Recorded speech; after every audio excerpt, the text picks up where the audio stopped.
All right, I'd like to call the meeting to order for the Shadeland Park and Recreation District Board of Directors meeting, 6 p.m. July 23rd, 2026. Could you all please stand for the Pledge of Allegiance? Thank you. I pledge allegiance To the flag of the United States of America and to the republic for which it stands, one nation, under God, indivisible, with liberty and justice for all. Thank you so much. Okay. We have a roll call. Who's here? Director Fields, Here. Director Dunnan, Here. Director Fire, Here. Director Smith, Here. Director McMaster. Here. Okay, next up, we're going to talk about approval of the agenda, and we have one small change that I wanted to read out to you that came in from staff.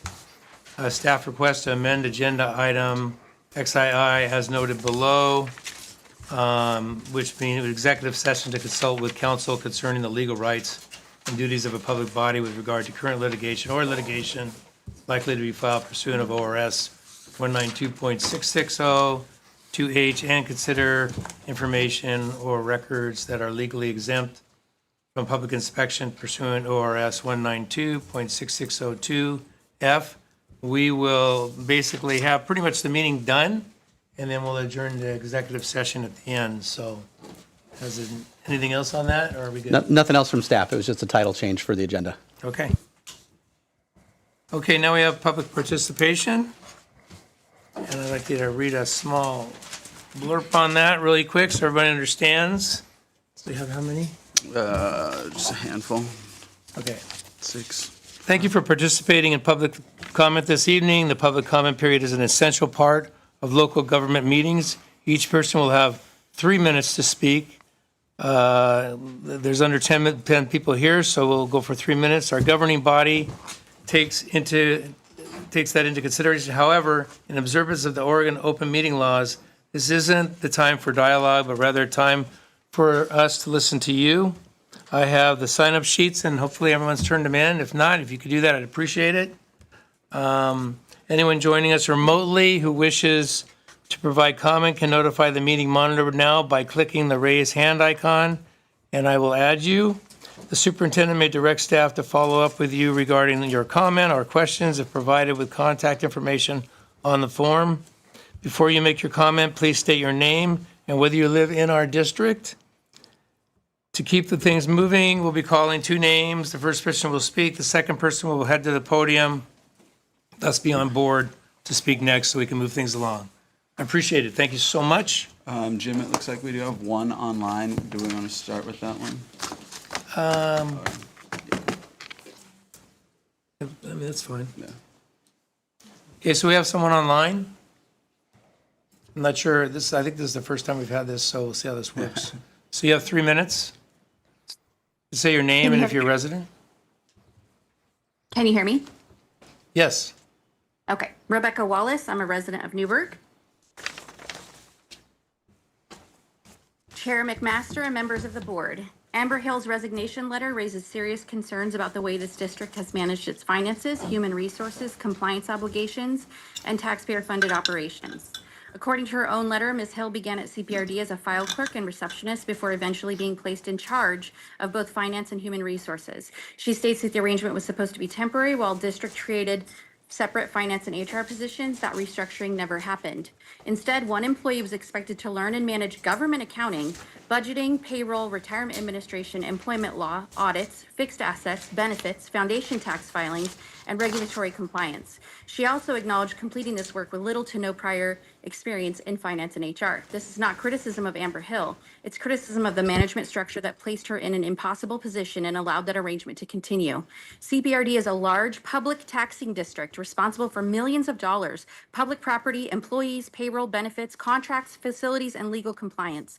These responsibilities responsibilities require qualified professionals, proper segregation of duties, documented internal controls, and meaningful oversight. Her letter also describes outdated or non-existent job descriptions, inconsistent policies, unresolved concerns, unrecognized compliance obligations, corrections to fixed assets during an audit, and questions involving caretaker housing and district paid services. Those concerns cannot be dismissed as routine personnel matters. They directly affect the accuracy of the district's records, the protection of public assets, and the public's confidence of this board. There are also unresolved questions regarding district-owned housing. The district has new caretaker agreements drafted by its attorney, but the public has not been told whether those agreements were ever signed, executed, or enforced. Draft agreements do not protect taxpayers. Final signed, consistently enforced agreements do. The board should not respond simply by hiring another person in the same broken structure. I'm asking the board to immediately authorize an independent forensic audit of the district's finances, payroll, fixed assets, foundation activity, housing arrangements, utility payments, and internal controls. That review should be conducted by a firm independent of the district's current accounting, auditing, and legal relationships.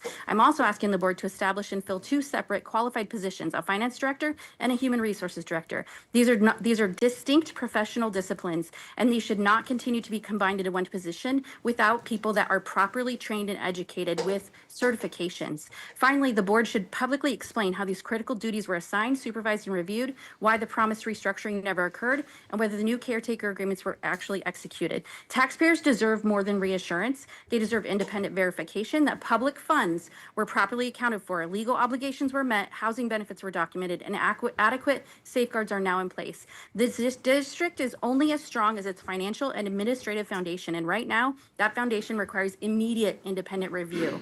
This is not something to ignore. Thank you.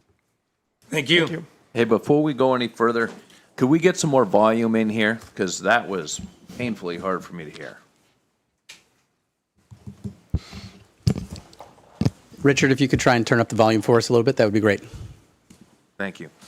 Okay, next we have Steve Paulson to the podium, please. Thank you. And then I think it's John Richter right after that. Thank you so much.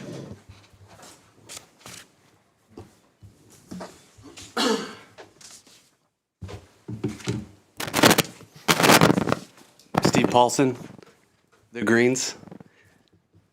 Jim, it's on deck, not on board. Like in baseball, someone's on deck. That's been bugging me this whole time. Anyhow, first of all, shout out to Brian Stewart. I ran into him with my 2 huge dogs at Sanders State yesterday early morning. I take these dogs all over this town, including O'Reilly Park, without bikes. And saw Brian, and he's like, Steve, you walk all the way from the Greens out here to here? I go, no, just take my dogs everywhere. So it looks fantastic. Truly, the transformation's been extraordinary, and Brian's always working. I think he seems like he logs more hours than just about anybody, so thank you, Brian.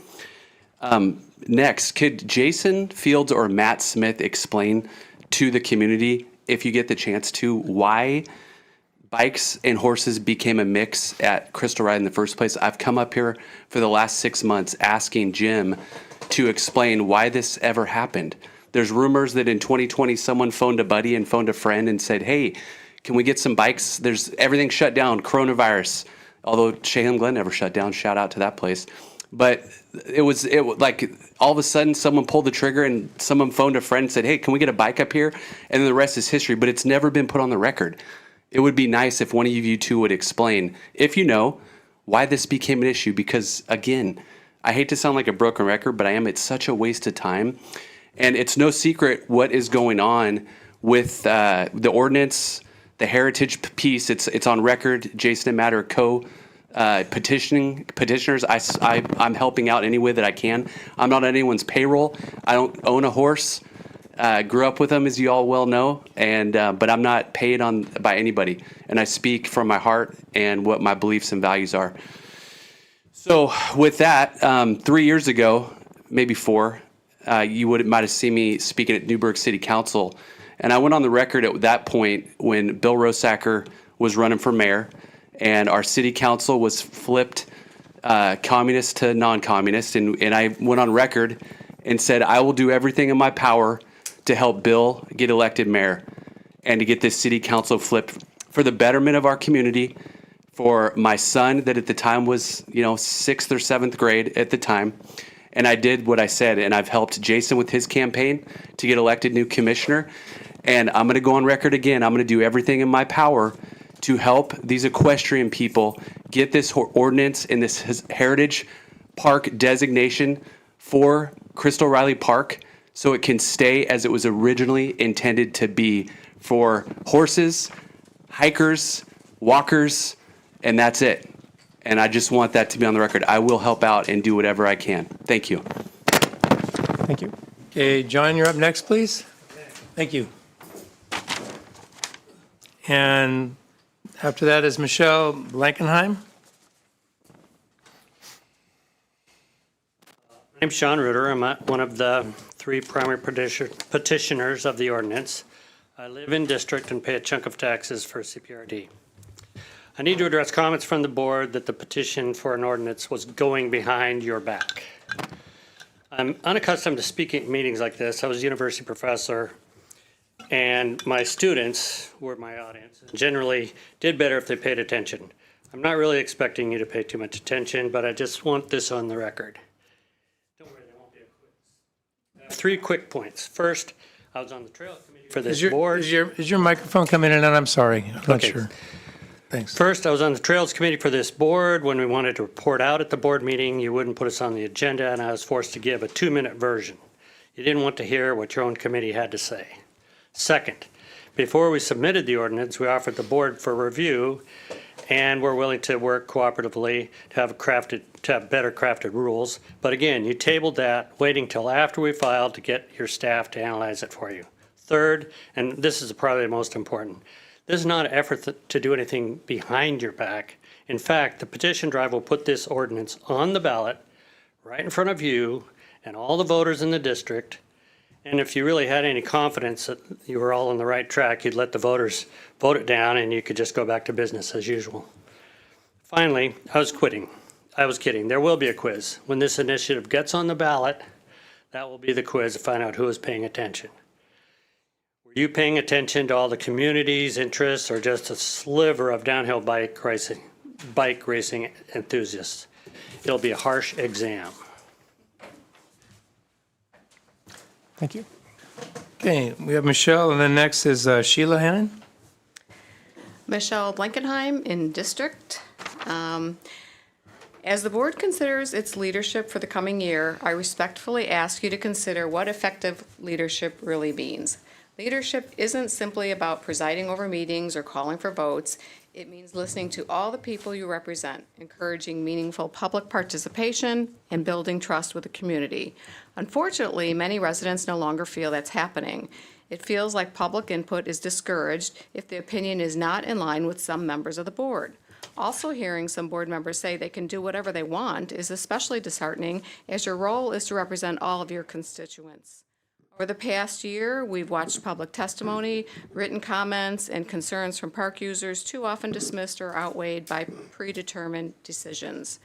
During the discussion surrounding Bob and Crystal Riley Park, many residents invested countless hours attending meetings, submitting testimony, and asking the board to honor the intent of the Riley family's donation. Regardless of where someone stood on that issue, many left feeling that their voices simply did not matter. That has damaged public confidence. Tonight is an opportunity to begin rebuilding that trust.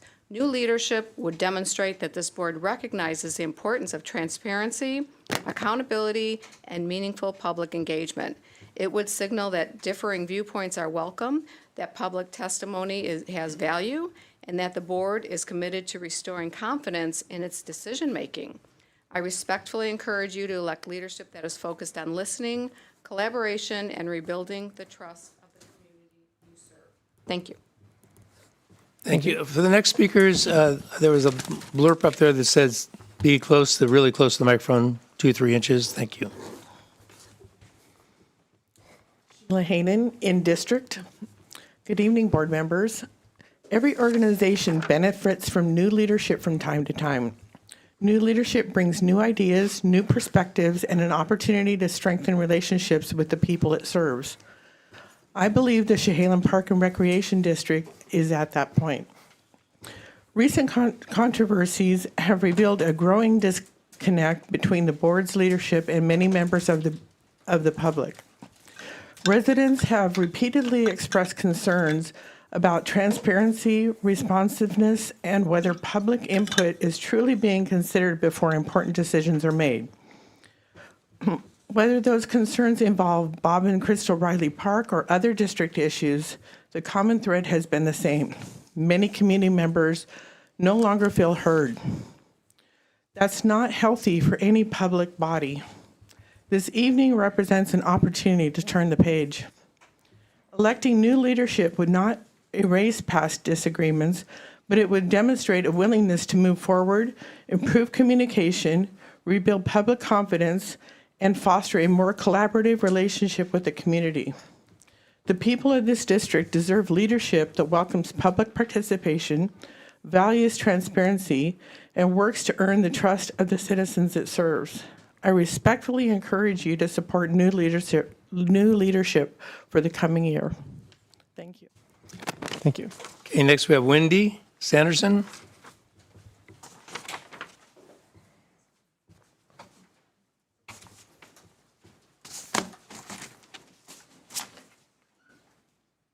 Wendy Sanderson, and I live in district. I'm going to start by reading a paragraph from the SDAO handbook, the Special District Handbook, which governs you. Elected and appointed officials have an obligation to conduct business in an ethical manner and make decisions that are in the best interest of their constituents. As a board member for a special district, it's imperative that you keep the public's interest in mind and avoid any situations where your self-interests are put first. Building the public's confidence and trust by demonstrating your ability to recognize potential ethics problems and then removing yourself from that situation is a key factor to your success as a board member. When I first came, I've lived in Newburgh a very long time. I should also say I've practiced law in this state for a very long time. I worked at Department of Justice. I am familiar with how public bodies operate. The first time I came to a CPRD meeting was jaw-dropping to me. The lack of ethical and appropriate governance that goes on in this body is astounding. The last meeting was astounding. This body represents the citizens of Newburgh and Dundee. That means that individually you have the obligation to represent us. There is no behind your back. There is behind our back. You don't exist except as representing us. So when you say, Nick, at the last meeting that somebody went behind your back, I'm furious that you would do that. You went behind our back. Here's what happened. You asked for a committee to do work to tell you what should happen. You ignored it. You asked for public input through surveys. You ignored them. You've asked for public comment, orally and in writing. You've ignored it. At every step where you seek community input, you then ignore it. That's going behind my back, Nick, not yours. You have a very clear mandate from all of the record that you have sought from this community about what should happen at Riley Park. And yet I've heard, well, we need to do something different. We need to do what we think is best. We get to make the rules here. You are wrong. You do not make the rules here. You are representing us. And we demand that you do it in a way that reflects what we want. And if you cannot do that, you should not be sitting in that seat. Thank you. Thank you. Okay, there's no more public participation. With that said, next up is staff reports. I know that some staff are out and about, so they're not here tonight. We but have we have a couple of staff out, Good. so we've got Kat Ricker and Julie are actually both out of town there, and I want to give a shout out to Kat. She's celebrating being published by a publisher in the area and is going down there. That's something she's doing on her own time and personally, but we're really happy to support some of that thing and see her be able to celebrate those kinds of successes. And Julie's there to support her, which is also fantastic to see they're doing that on their own time. Really wonderful. We've seen some really fantastic things happening. I want to hand it over to Brian. And since we've got Matt here, Matt, if you wanted to add anything after Brian, go for it. Brian, you want to start? Sure. Brian Stewart, Park Supervisor. Well, as you all know, we did the ribbon cutting at Sonder Estate. That's fantastic. The planting, that wasn't the end of Sonder Estate by any means. It keeps going on, but the planting's coming along quite well there. We're just about complete with that. The splash pad is an understatement to say how happy the community is with the park and the splash pad, for sure.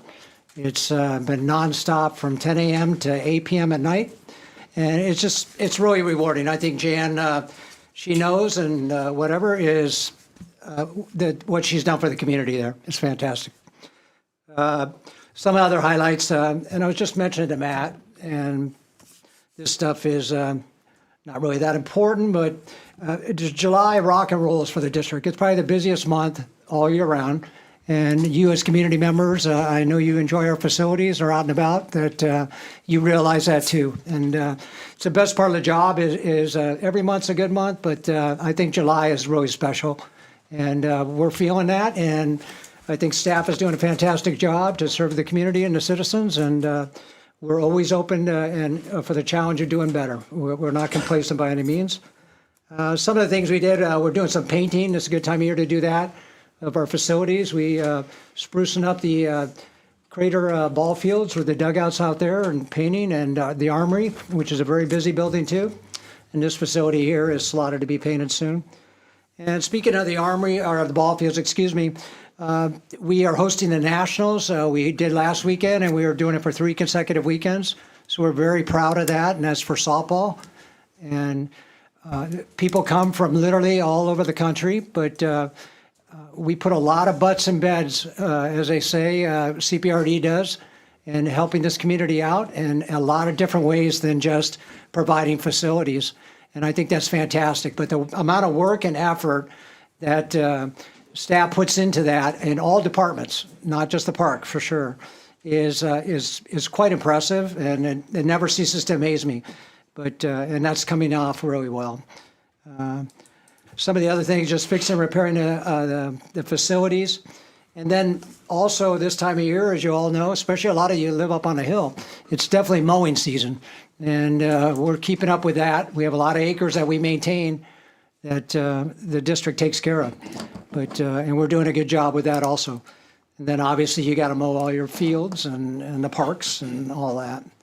And lastly, but not leastly, Old Fashioned Days, as you know, starts today. And the district is, we've always been kind of behind the scenes or whatever, but especially in the near past or whatever. But we do a lot. The district, you guys do a lot to support that. And I think that's important, but it needs to be acknowledged too. It's a fantastic event, a community event. And the city of Newburgh and CPRD are glad to be supporters of that. And I think the board's going to be in the parade again this year, which is fantastic. And we look forward to that. And just thank you, citizens, for all your support and coming out to the parks and your feedback, and just some staff. We don't get an opportunity to thank you for that enough, but right on. That's all I got. And board members, as the staff reports, you can ask questions if you'd like. So, Matt, anything from you? I don't really have anything to add. Well, I'll add a few things. I think there's some really great offerings that are coming out of when we think about camps and programming, anything from wilderness camps to games, and there's an Olympics-themed camp that we're doing this year. We've got Safety Town coming up next month, summer. We have tons of programming going on.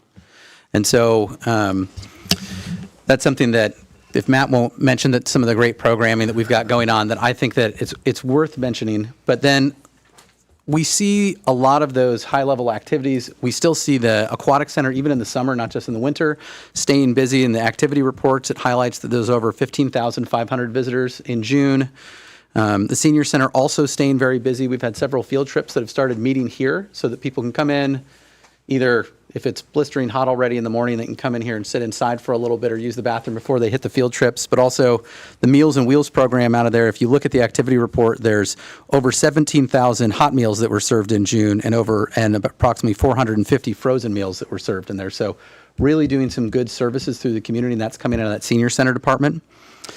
Also wanted to highlight that what Brian had to say about the Old Fashioned Festival, we are behind the scenes. We are doing good stuff. We've got Matt's department, make sure that the Birdman comes there and is presenting tomorrow. Tomorrow, thank you. The Birdman is, A great program. Birdman is a zoologist performer. It's kind of like the Birds of Prey show at Oh, the cool. zoo, except no prey. We don't have birds like that. And then in addition to that, if you think about the park staff and what that means when we're hosting at Memorial Park, when we're a lot of the activities going on in Rennie. So most of the days, I believe at Memorial Park, the bathrooms gets cleaned once or twice a day. Yep. And then all throughout Old Fashioned Festival, it's 90 minutes every 90 minutes. So we are making sure that is a lot of activity, and we're making sure that there's extra trash service, extra bathroom service, other things that people can have an enjoyable time and they don't even have to think about it. So some of those really great things that we have going on. And then you'll see, I think that Brian also mentioned NAFA is playing right now. So for a couple of weekends, we have some really busy activities over at Crater Field as well as Jakewith Fields, ball fields. And so you'll see the parking lots are packed. We're trying to get them a little less chaotic. We're working with them. They've been receptive, but we've got some improvement that needs to be done over there. But you also see that the hotels are packed in town. And a lot of that has to do with the sports and the sports teams that we're hosting in town, which is great for town. We want to see hotels busy, particularly in the summer season when you should see those things. So some really good stuff happening out there. And that's what we got from our activity reports. Any questions? okay, you want to hold off on KCTO projects or? I think we were going to wait for the superintendent report and capital report later. Okay, sounds good. Thank you. Well, thanks for all the good work you do, folks. We really appreciate it. Okay, next is the approval of the consent agenda. Can I have someone move to approve? I'll move to approve the consent agenda. Second? Okay, there's a first and second. Can I have a roll call on that, please? Sorry. All those that approve, say aye. Aye. Aye. All those who oppose, say nay. Let the record show it was unanimous. Okay, next up, we have election of the board officers, so president, vice president, and secretary. We were supposed to do this yearly, and the first part of July, so this is the time. So the next item of business is election of the officers of the Chehalis Park and Recreation District Board of Directors. The officers to be elected are, as I said, president, vice president, and secretary. Under Robert's Rules of Order, we will begin by requesting nominations for each office. I nominate Jim McMaster. Wait.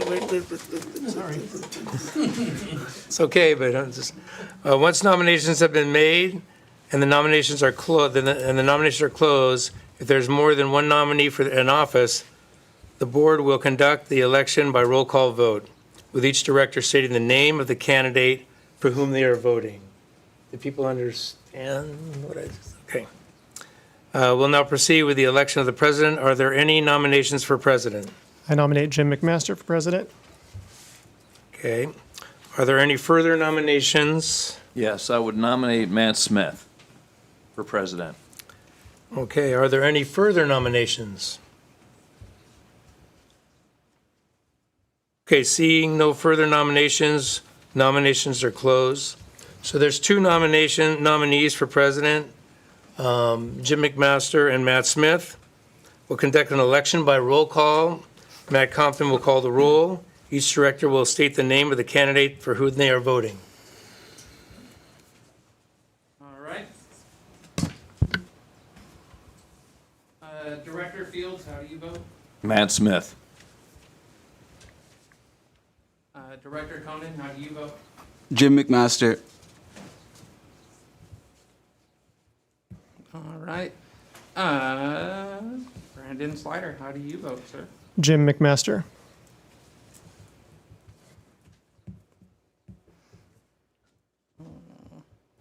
Director Smith, how do you vote? Matt Smith.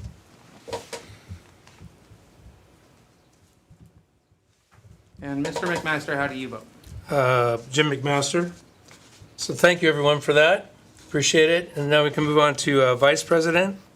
So again, we need I'm calling for nominations for vice president. Do I have any nominations? I'll nominate then Nick Conan. Are there any further nominations? Okay, without seeing any further nominations, and because there's no one competing against you, it's automatic. So Nick Conan would be our vice president. And lastly, we have the office of secretary.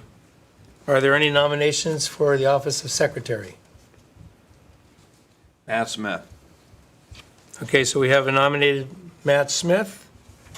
I'd also like to nominate, I would also like to nominate, I'm tired tonight, but I would also like to nominate Brendan Slider. Okay, so we have two nominations. We have a roll call, please.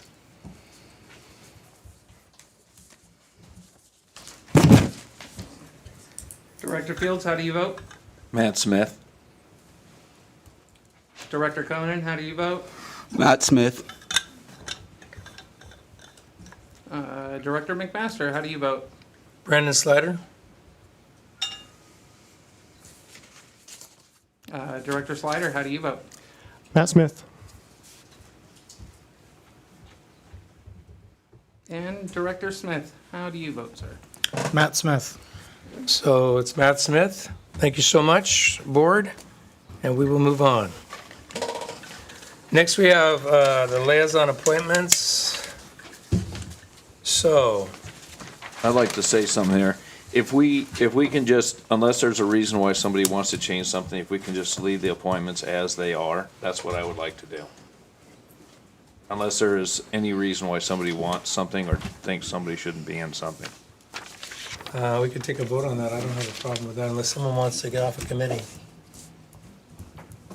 That sounds good to me. Yeah, if you want to make that motion, Yeah, Jason. yeah. So I make the motion that we keep the, let's see here, where's our deal here?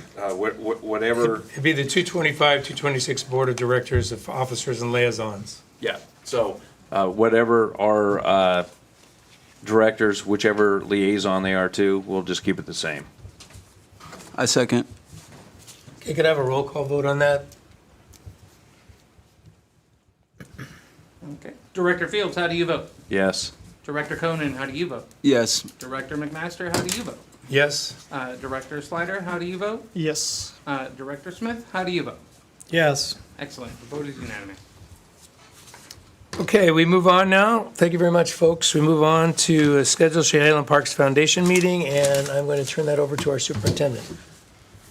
Thank you very much. And so what we've got is, let me just get where I need to in the packet so I can take a look at that. So what we basically wanted to do was, my understanding is that the practice has been for us to hold the annual meeting, and that's the only meeting that we typically host. But at least among staff, there's been some conversation about the desire, or at least some opportunities that we might be leaving to do more with the foundation. I don't think that it's any great surprise that we have a lot of different interests that people have. One of the greatest users of the foundation right now is actually our youth sports programs, whether that's football, whether that is the lacrosse teams, any of those. There's a lot of kind of booster-like activity that you see going through there. But there's a lot of other programs and other areas that I think that there are interests in that we'd like to see that develop for fundraising so we can directly support those programs. And those could be programmatic. They could be something like the child care programs. They could be something that's the programs that occur at the senior center. Those could also be something that are major capital fundraising. That's one of the other things that we hear a lot, is we hear that there are certain groups that want to make sure certain things happen, whether that is phase 2 for pickleball and tennis courts, so that we can get it covered, and getting some assistance from our foundation, making sure that we've got champions for that through the foundation. Or maybe that's something like the golf course and the clubhouse, that not only do you have a golf course advisory committee, but you make sure you have a donor restricted fund for something like that.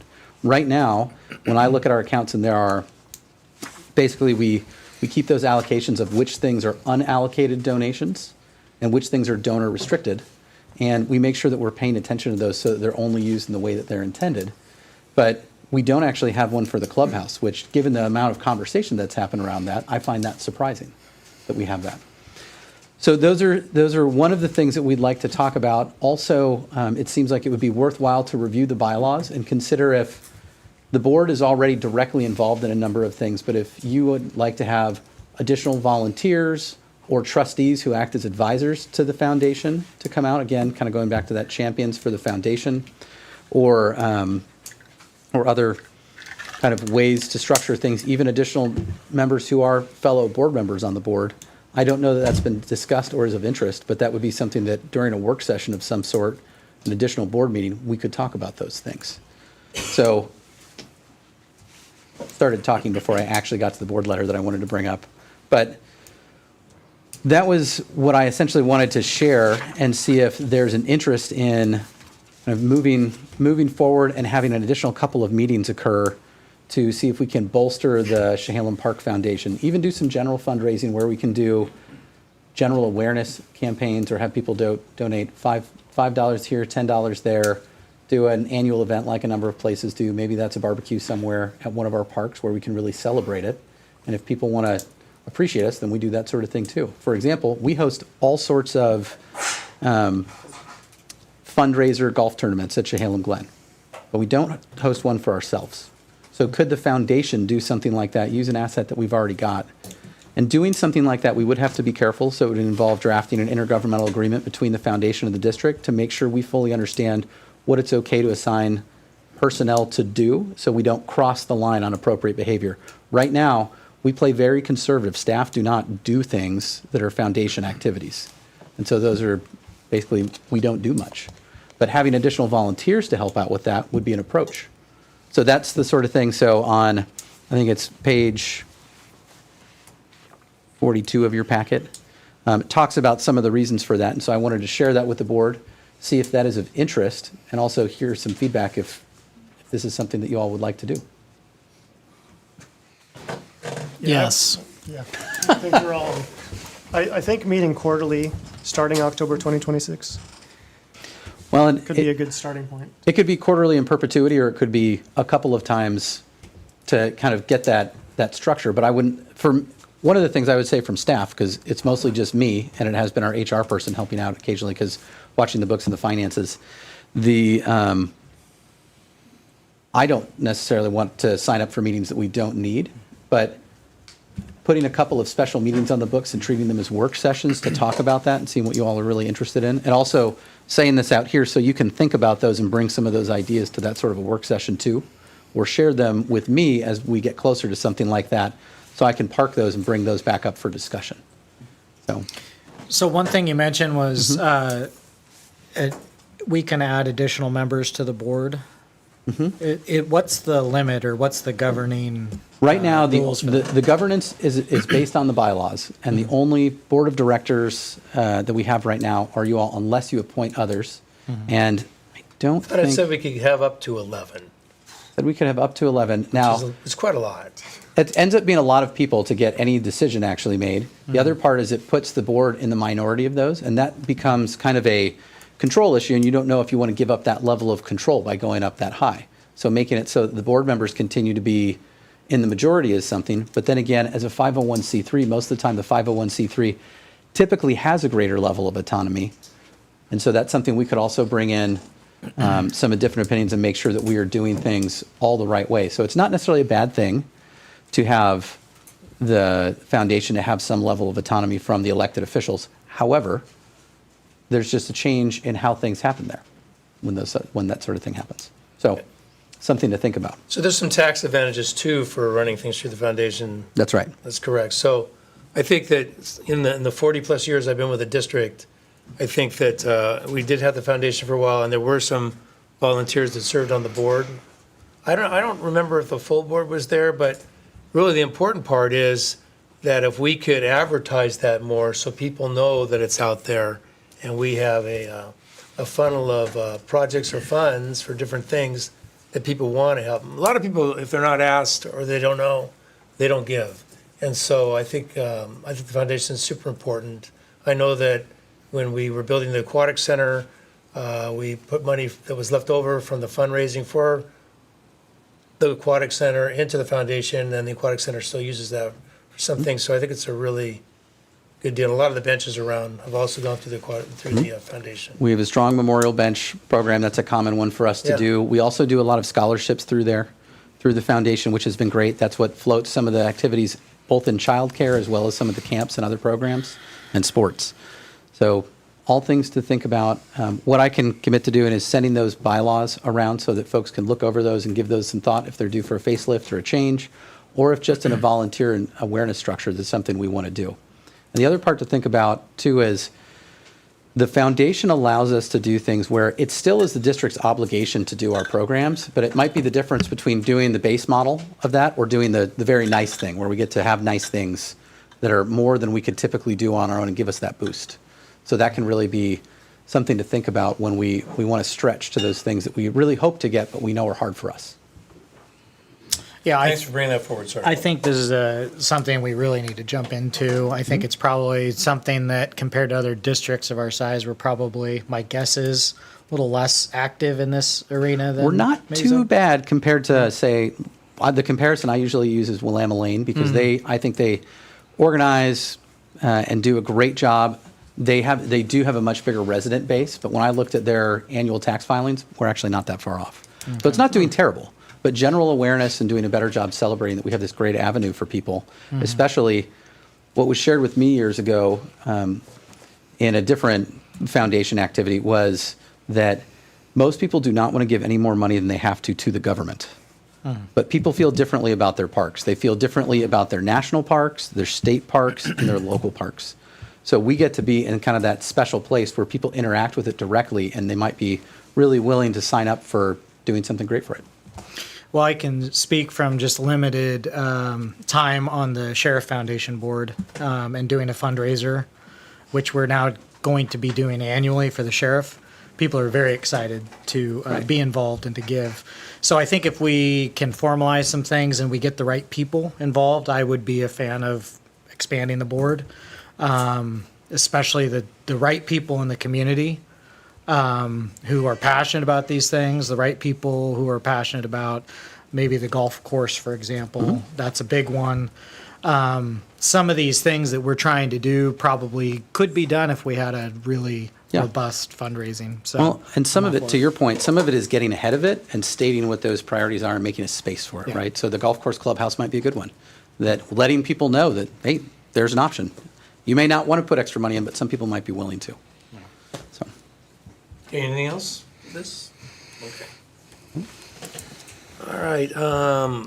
Now, I'm pleased to present Sean. Are you going to be doing the Chehalem Cultural Center annual report presentation? Appreciate you coming.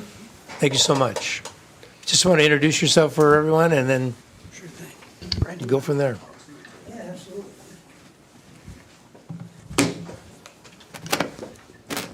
Well, hello, everybody.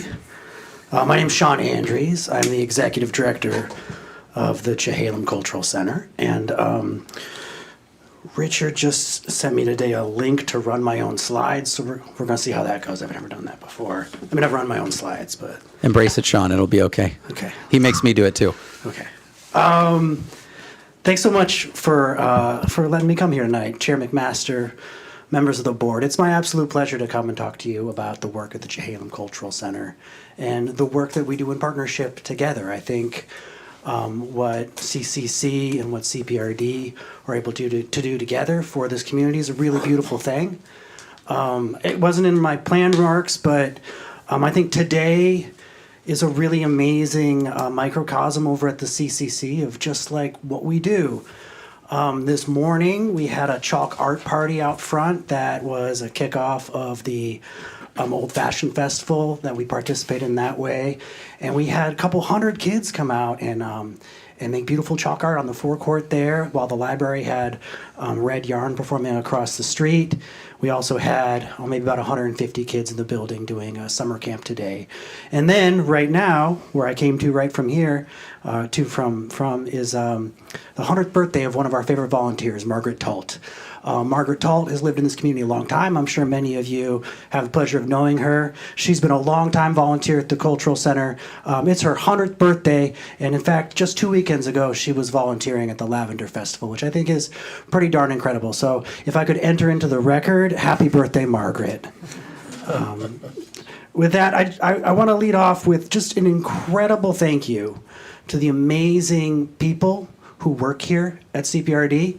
I want to give a big thank you to Mr. Brian Stewart and the entire facilities team who keep that building beautiful, who keep the area around that building beautiful, who take great care of the building we care so much about. I want to give a special thank you also to Josh Danner, who handles a lot of the random stuff that comes up when you got 50,000 square feet to take care of, and Rob Browse, who was there today digging through the dust to figure some things out. So I appreciate them. I also appreciate Richard Cornwell, who I think is just across the Parkway lot there, and Kat Ricker, and I want to say thank you to Superintendent Downing for his spirit of partnership and for being such a great partner to the Cultural Center as well. Also, just thank you to Brandon Slider, who has been our liaison from your board to ours for the last year or so. And I just want to really thank you for sending him our way to help us have better communication. I think it's been a really positive year for that. So I'm excited to see that continue. So thank you for your service.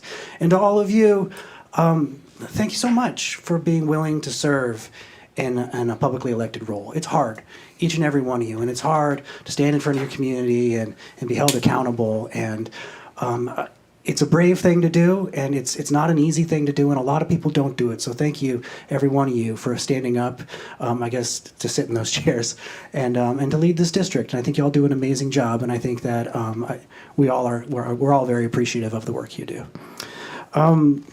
CPRD's. So what I'm going to share with you here is our 2025 impact report, which it takes us about 6 months to put together. So this was unveiled on July 7th. These are just a bit of the highlights that I wanted to share with you. But the underlying theme is that CPRD's partnership with CCC is unique and a beautiful benefit to this community.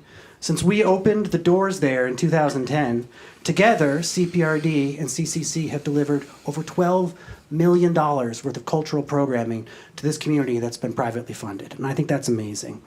The CCC is a treasure unlike anything else in the state.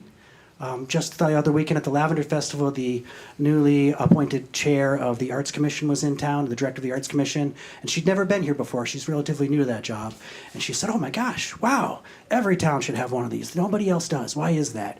And I said, "Well, because we have a great partner over at CPRD. They make a lot of this possible.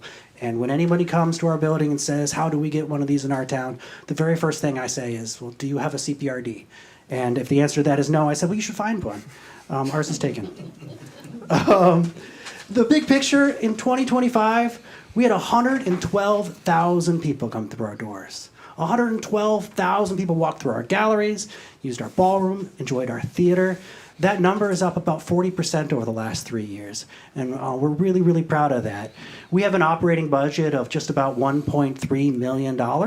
I'm really proud to say that 9 cents out of every 10 goes directly into programming. We make sure that as much as possible goes right back in this community. We support 425 community groups with over 1,000 rental events. Last year in 2025, we had 22 exhibitions in our galleries, and we had 39 performances in our 2 theaters, and we served over 1,200 students in our classes. And I'm just going to pat myself on the back here for the Cultural Center. We were voted recently Newburgh's favorite art gallery, as well as Newburgh's favorite nonprofit, and I think that's pretty darn cool. We are an arts hub and a cultural hub like no other. We have galleries, classes, camps, studios, theaters, festivals, and community spaces all under one roof. And I think that more communities would be a little bit better if they could do what we do right here in Newburgh. One of the things we're really proud of in 2025 is we've created some fun new ways to engage in our galleries. I can't read that actually, so I'm gonna get my notes out. That's what happens when you start getting older, right? We think that as a public gallery, one of our missions is to really help people who don't have an art degree, know how to spend time in a gallery and how to have fun in a gallery and really enjoy it. So we've created some activities. We have an art gallery I Spy, which looks like a bingo card, and it's got like zoomed in pictures of different artwork, and it helps people travel around the gallery with a little bit of a mission, and you get like a sticker or something when you complete it. We have free gallery tours that we offer once a month, and then we also have an activity we call Saturday Play, which is once a month we have a table in the galleries that has activities and materials that you'll see in the galleries. I think one of the things we all want to do when we go to an art gallery is like paw at the art, and well, we ask people not to touch it, but we do understand that sometimes you want to know what that fiber feels like or what that paint feels like or how thick it is. So we like to have some materials there so people can play with them and experience them for themselves. Like I mentioned, we had 22 exhibits in 2025. That was about 300 artists who were featured in our galleries that year, and I'm proud to say that half of those artists are local artists, and we generated about $48,000 worth of art sales. About 60% of that goes right back to those artists. So if you take 50% of 60%, that's a lot of money that stays right here in the community through art sales. We're really proud of that. We have some amazing spaces that we make available to our community. We don't do all the programs that happen there. We love programming stuff, but when people come to the Cultural Center and they have a cool idea, one of our favorite things to do is rally behind it and see how we make it happen for them. We really love the truffle market that we've had return the last couple years. Happens in our galleries. We, of course, partner deeply with CPRD on the holiday market and Christmas tree lighting, which seems to get brighter and brighter every year. And we also award a great number of sponsorships into our spaces. The rental charges, we subsidize rent pretty heavily to about $24,000 worth of subsidized rental that's covered by our fundraising and our donors each and every year to make sure that our community can always access these beautiful spaces. We do program some of our own events. We just had our Lavender Festival, which I mentioned. Last year was our 15th annual Yamhill County Martin Luther King Jr. Day celebration. If you've never come, it happens on Martin Luther King Day. We encourage you to come on out. It's a really wonderful evening every year. I would say about 500 people, 600 people came last year to listen to some of Dr. King's words reflected and to think about what it means to be community, what it means to be together. It's a really beautiful evening. And then just last year, we also celebrated Central School's 90th birthday. That building we live in right there, it was built in 1935, and we were really excited to celebrate that. And side note, if you haven't been over there in a little while, if you go upstairs, there's an old trophy case, and it's full of all this memorabilia from years gone by.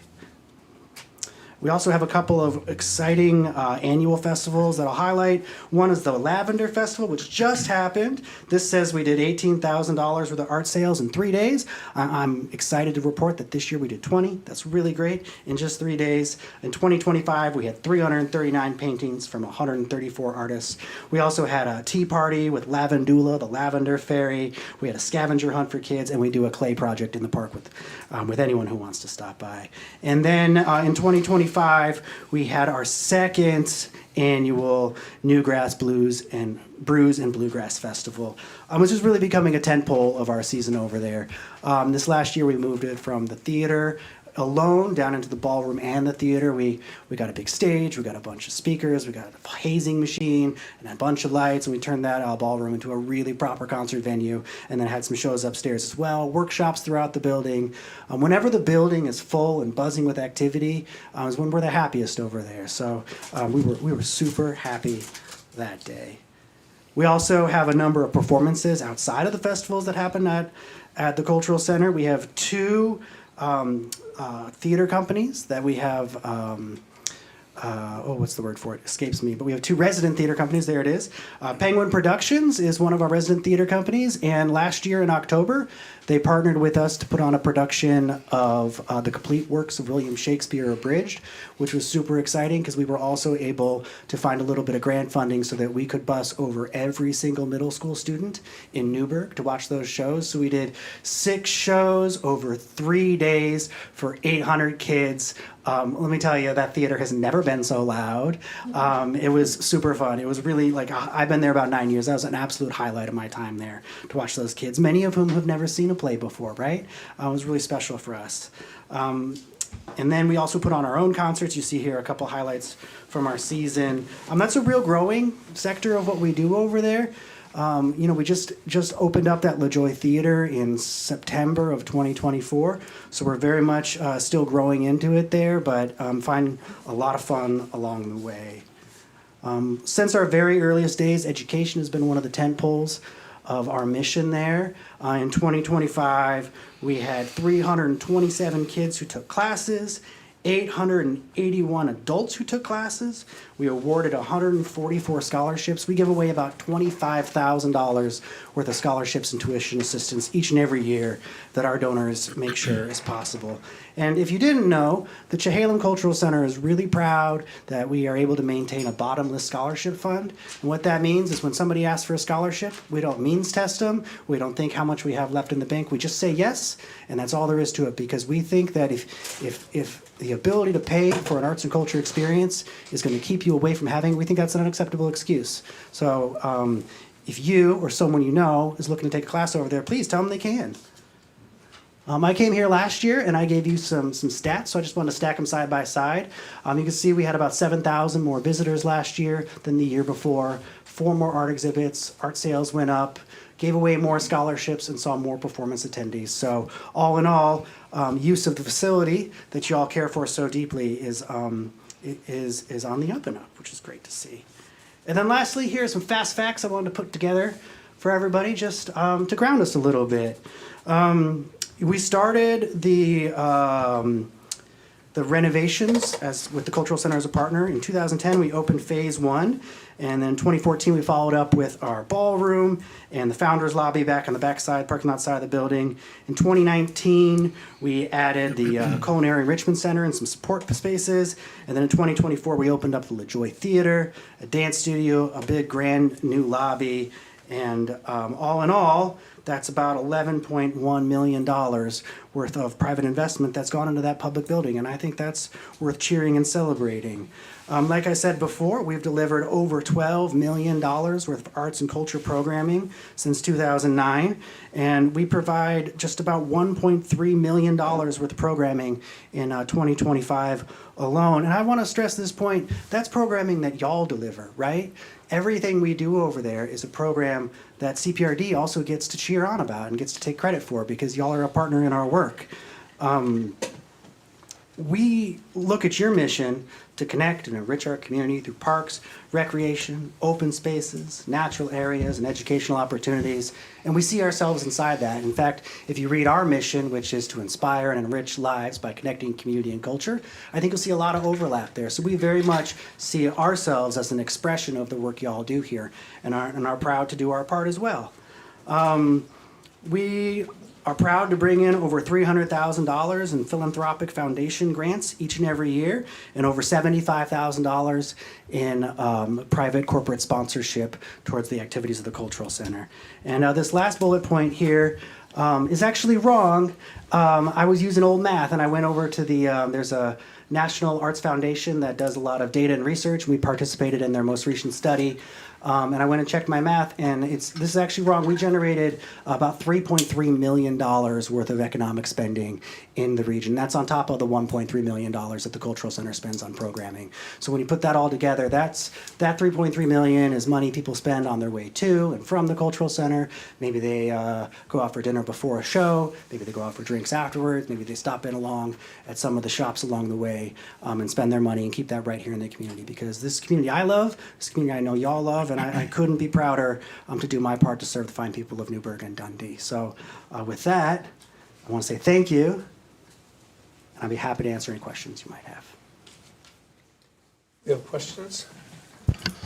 No questions, but comment. The current exhibition at the Cultural Center is sweet. If anyone hasn't gone, I would definitely recommend. What's the name of it? Thank you so much. Yeah, I meant to say something about that. It's called Exquisite Creatures. Yeah. It's by an artist named Christopher Marley, who's actually based out of Salem, but he is internationally renowned. The show was at OMSI a couple years ago. It's at the Seattle waterfront, as it's at our center as well. It's an incredible show, and I think a ticket to see it at OMSI was something like $35. Won't cost you a penny to see it at the Chehalem Cultural Center. Thank you. Since Kat's not here, gotta mention vaudeville too. Gotta do it. We love the vaudeville. I think this is the 5th year of vaudeville happening now. I think so. And it's honestly one of my favorite programs. I think it's incredibly important for a community to see itself on stage and to cheer for each other, right? I think that's an amazing thing they do there. It's a funny, silly show. If you've never been, send me an email. I'll get you some free tickets. I can do that. Well, maybe not you guys. I don't know what your rules are, but anyone's good. It's really great. And I think that one of the beautiful things about being an audience together is you might see people sitting shoulder to shoulder, laughing together, clapping together, who don't really have any other reason to ever spend time together. Maybe they cross paths at Fred Meyer, but that's how friendships are made. That's how community is built. Community doesn't happen to us. It's something we have to invest in. So thank you for bringing that up. I hear in October there might be some special guest stars too. So I actually don't know anything about that, but are you one of them? Okay, maybe. Okay. Let me know if you want tickets.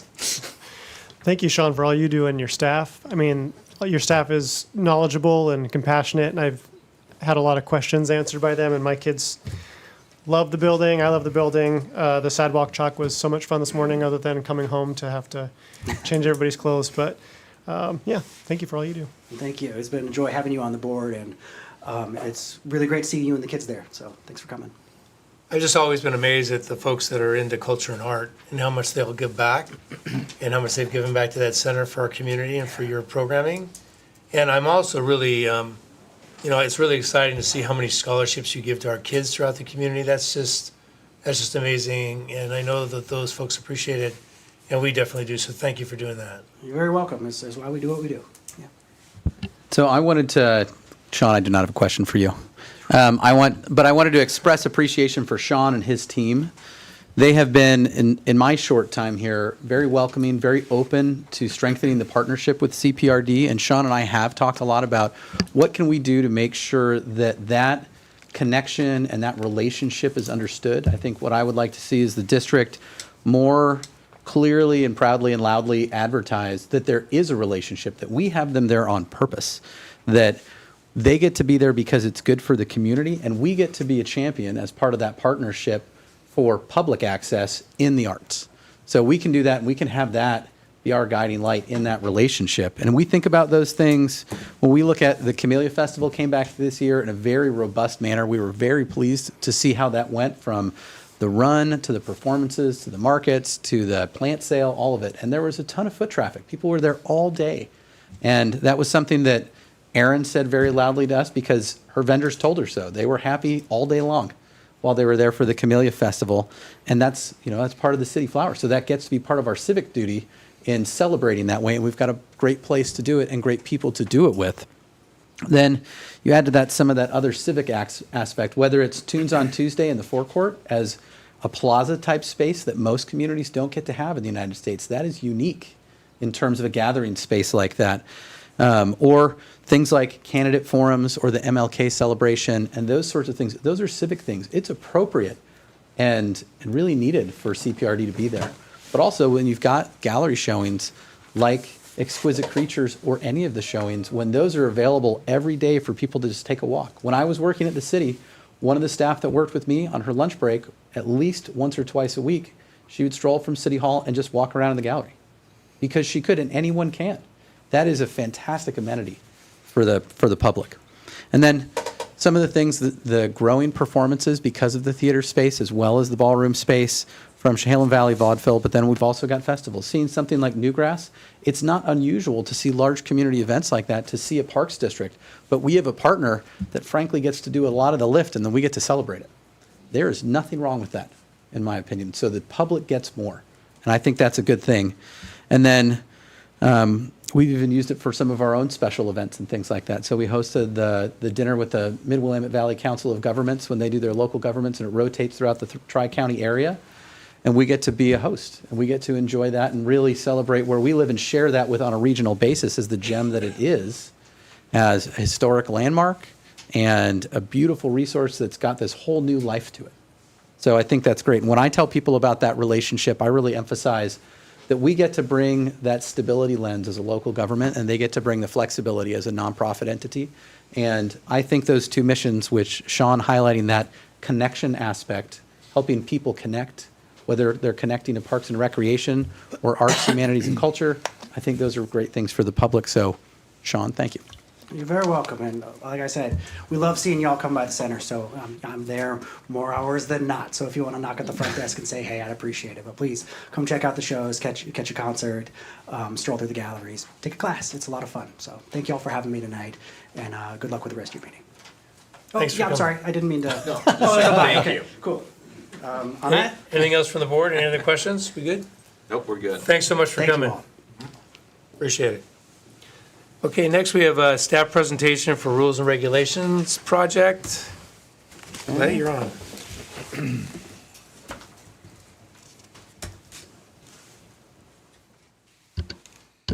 There it is.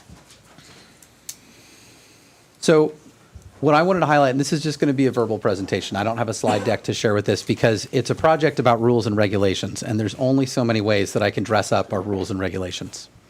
But what I wanted to share, and this was really a presentation, an update that was going to be given by Kat, but unfortunately she can't be here, so I'm doing it on her behalf. But back in approximately January or February, we assigned Kat to start working on looking at our own inventory of rules and regulations as we have them. Those are motions that the board has made over years. Those are resolutions that they've made over years. Those are facility and park rules that we've adopted locally. Those are things like our employee handbook, our system development charges administration manual, and those sorts of things. And they really live in a variety of places. One of the things that we were trying to verify, because we had heard that from an interested member of the public, was they were making claims that we had an ordinance somewhere that was kind of buried and that we were beholden to, specifically that creates our district-wide park rules. And when both Kat, and then later myself too, dug through the records, we have no record of an executed ordinance of any time in our history. So we have resolutions, we have minutes that mention the reading of an ordinance at one point in time in approximately 1978, but no record of it ever being executed or adopted. And one of the things that it can allow us to do, this model and research that we've looked at, so Kat looked at a number of different ones. One of the ones that was landed on that she found that she felt was a good one to look at, but maybe not the exact same as what we would do, would be one from Willamette Lane Park and Recreation District. They called it Ordinance 100, and they occasionally update it. That still stays Ordinance 100. But you can look at any local government. So local governments in Oregon, remember, are cities, counties, and special districts. And most of the time, what you see for at least the cities and counties is that they would adopt an ordinance if it is a public-facing regulation. They adopt something by ordinance and it goes into their municipal or county code, or it might be a collection of things like zoning ordinances. But it gets codified so that you can keep up with it. And so that's the model that's being proposed that we continue moving forward with. And so right now, we're just kind of reporting out on the research that we've done on what we've found. And what we've found is that we have a whole laundry list of resolutions and motions and things like that. Things that could have a single place to live if we chose to adopt them by ordinance initially and then codify them. And then after that, you adopt an ordinance and that amends your code. And so it gives you that consistency, which is one of the things that in kind of values for local government, you're supposed to provide the public with consistency. That helps with transparency. And so we think that this will do that instead of having to go through board records about minutes and resolutions and those sorts of things. That will do that for us. That will create that consistency. So those are the main highlights that I wanted to share about those things. I don't really have a whole lot else to share on those, but I would be happy to answer any other questions about what we've done, what we've looked at, why we think this is a good idea and those sorts of things, or get feedback that you don't like this at all and don't really want us to proceed in this manner. Yeah, I think this is great. What are kind of your next immediate steps in the process? One would be taking those rules and regulations that seem relevant for today and for basically leading to codifying something and getting those in a manner where we essentially we haven't started investing time in drafting the document. That would be the big thing. And think of it in chapters. If you look at a municipal code, for example, for a city, you often have things like governing rules for your governing body, for your committees, if you have standing committees, or even procedures for ad hoc committees. We actually have things like that are guidelines, so we can figure out which ones are appropriate to go in the code. So I think Director Smith was pretty involved with the CAC guidelines. That would be a document that we would see embedded in there, so we continue to have those rules, and they're an easy, transparent, findable place in the future. We also have guidelines that are our Board of Directors guidelines that they appear to have been adopted by resolution, kind of, or motion, but we don't have a resolution number tied to those, so we can't even list that last one. So this is getting that administrative consistency, so we can do things the right way consistently, and we know why and when we did it. Those sorts of things. So it would be taking that collection of things that we found in that inventory and research and putting them in a single location so we start drafting that. So what we would expect is that moving forward, we start creating that internally. There ends up being a public review draft document somewhere that we post, and we create a project webpage just like we do for capital projects, but it wouldn't be a capital project.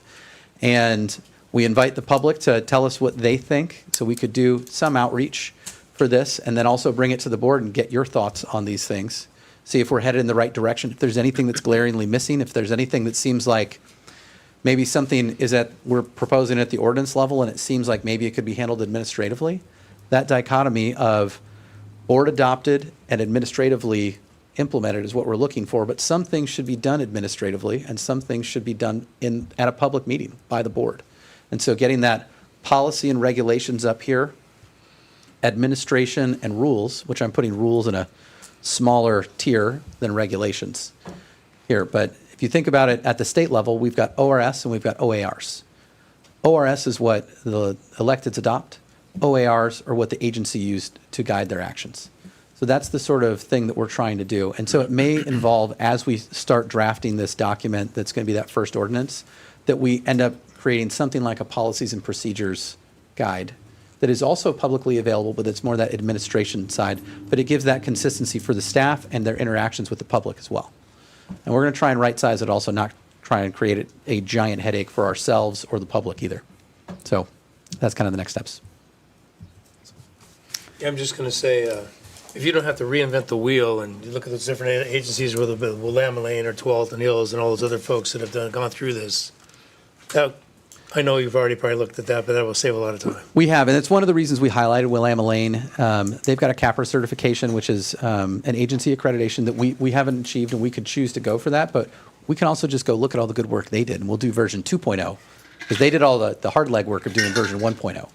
And so I think that that's good to have those neighbors around that we can look towards. It's a great reason for us to spend time in developing networks in SDAO and ORPA and those sorts of things. Well, I noticed our lawyer kind of nervously laughing when you started talking about this, but it's good that we are going down this path. I think it's probably long overdue. I think it's really good for transparency, for the public to be able to easily access something. We know what it is. It's clear. It went through the process. There's nothing arbitrary about it. And then enforcement, of course, is something that we don't have at all, really. And so I think for many reasons, it's really good we're going down this path. So. All right. Anything else? Good? Well, just thanks to Kat for working on this. I'm sure it's a huge time sink, so I appreciate her efforts. Don't worry. We're going to make her do even more work now. Okay, so next we go to F, which is a presentation of staff analysis of potential district impacts of initiative petition YAM 2026-0001 and possible board action. I'd like to move that, to postpone that until our next board meeting in September, I think it is 23rd. That's right. Unless you want me to. Nope. And so I just wanted to share with the entire board that we included this board letter update in the addendum that went out earlier this week. You had requested this come back on the 21st. We were unable to meet that deadline. One of the things that's clear about this impact analysis is that we are not allowed to advocate for a single position. So conducting a legal review that is thoughtful and adequately thorough and rigorous is something that we're still doing. So we didn't feel comfortable publishing it at this point. So I have to apologize that we weren't able to turn this around, but I think it's important we do it the right way. And so therefore, I had shared that with you on, I think we'd sent this out on the 21st, and would kindly ask that your board kind of reschedule this to a date that is appropriate for you. So I made a motion to move it to the meeting in later September. I think it's the 23rd. Do you have a second on that? I'll second it. Okay, all those in favor? Aye. Aye. Aye. Nay. Aye. So there's 4 ayes and no. Can we have a voice vote on that, please? Yeah, I think for our keeper, it'd probably be easier if we just go down the line with a roll call vote. Roll call for the vote again. Okay. Yep. Director Fields, how do you vote? Yes. Director Conan, how do you vote? Yes. Director McMaster, how do you vote? Yes. Director Slider, how do you vote? Yes. Director Smith, how do you vote? Nay. Okay. Motion passes 4-1. Okay, next on the agenda is board comments. Who'd like to go first? Well, I'll go first. And so what I want to say is that I want to thank the board and I want to thank the community for turning out for the dedication of Jan Sanders Park. I thought it was, I know that the last dedication that I had that many dignitaries at was before some of you were born, when Les Coyne was I think it was senator or representative, but anyway, for Crater Ball Fields. So it was just amazing, and my only disappointment is that some of you had not met her. She was a good lady, and she really loved Dundee, and so thanks again for all of you attending, and Brian, I have to say thank you for cracking the whip and getting everything in, and not the greatest temperature to get those things going. So I think people thought it was lovely, and thanks again for doing that. And that's all I have to say. Anyone else for comments? Well, I tell you what, I tried out the splash pad. My grandkids tried out the splash pad. They thought it was pretty cool. So I'm glad we got something out here. I don't think we've got anything like that in all of Yamhill County. Nice. Piggyback on everything that was just said, and no other comments from me. Well, I was going to say this on F, and since F disappears, I'll just say it now that I have time to speak. The board's direction to direct staff to work on implementing the Riley Park introduction of bicycles within 90 days. I think in light of what's been going on, and in light of the timing of when 90 days actually takes place, which is near the end of September, is concerning to me, mostly because staff said the one thing that they feel would be the most difficult for them to manage would be waffling back and forth. So we're setting them up to provide a plan within 90 days, which puts it right around when it starts raining. Typically, it's, I think, October when we have seasonal closure for the trails for bikes. So we're looking at potentially going through all of this, I think, very difficult process for staff, and then potentially closing it down maybe just weeks later, and then potentially a vote of the district residents occurring in November. Could be later, but it could be November on the ballot. So all that being said, we're looking at potentially waffling back and forth 2 or 3 times, depending on the timing of closures, implementation, votes, and so forth. So I know this isn't in an agendized item since we moved F, but that's my comment, and I just want to make sure it's on the record. Brandon. Yeah. I want to sincerely thank the Newburgh Dundee Police for all the efforts they did after the unfortunate incident at Ewing Young Park. And I'm glad that that they reassured the public that our parks are extraordinarily safe and they're confident it's an isolated incident. And my thoughts are with the victim involved in that. Lastly, I'm curious if we have a plan for the emerald ash borer situation. I know that at the golf course, we've got some traps set out to kind of monitor the situation, and I know Yamhill County Soil and Water is on it, but if we need to start looking into planting now so that we can prep for when inevitably we lose a lot of the ash trees, I would love to learn kind of the plan at some point. I don't know if we should put it on the agenda sometime within the next year, but it's just something I care about, so that's all. Thank you. Good.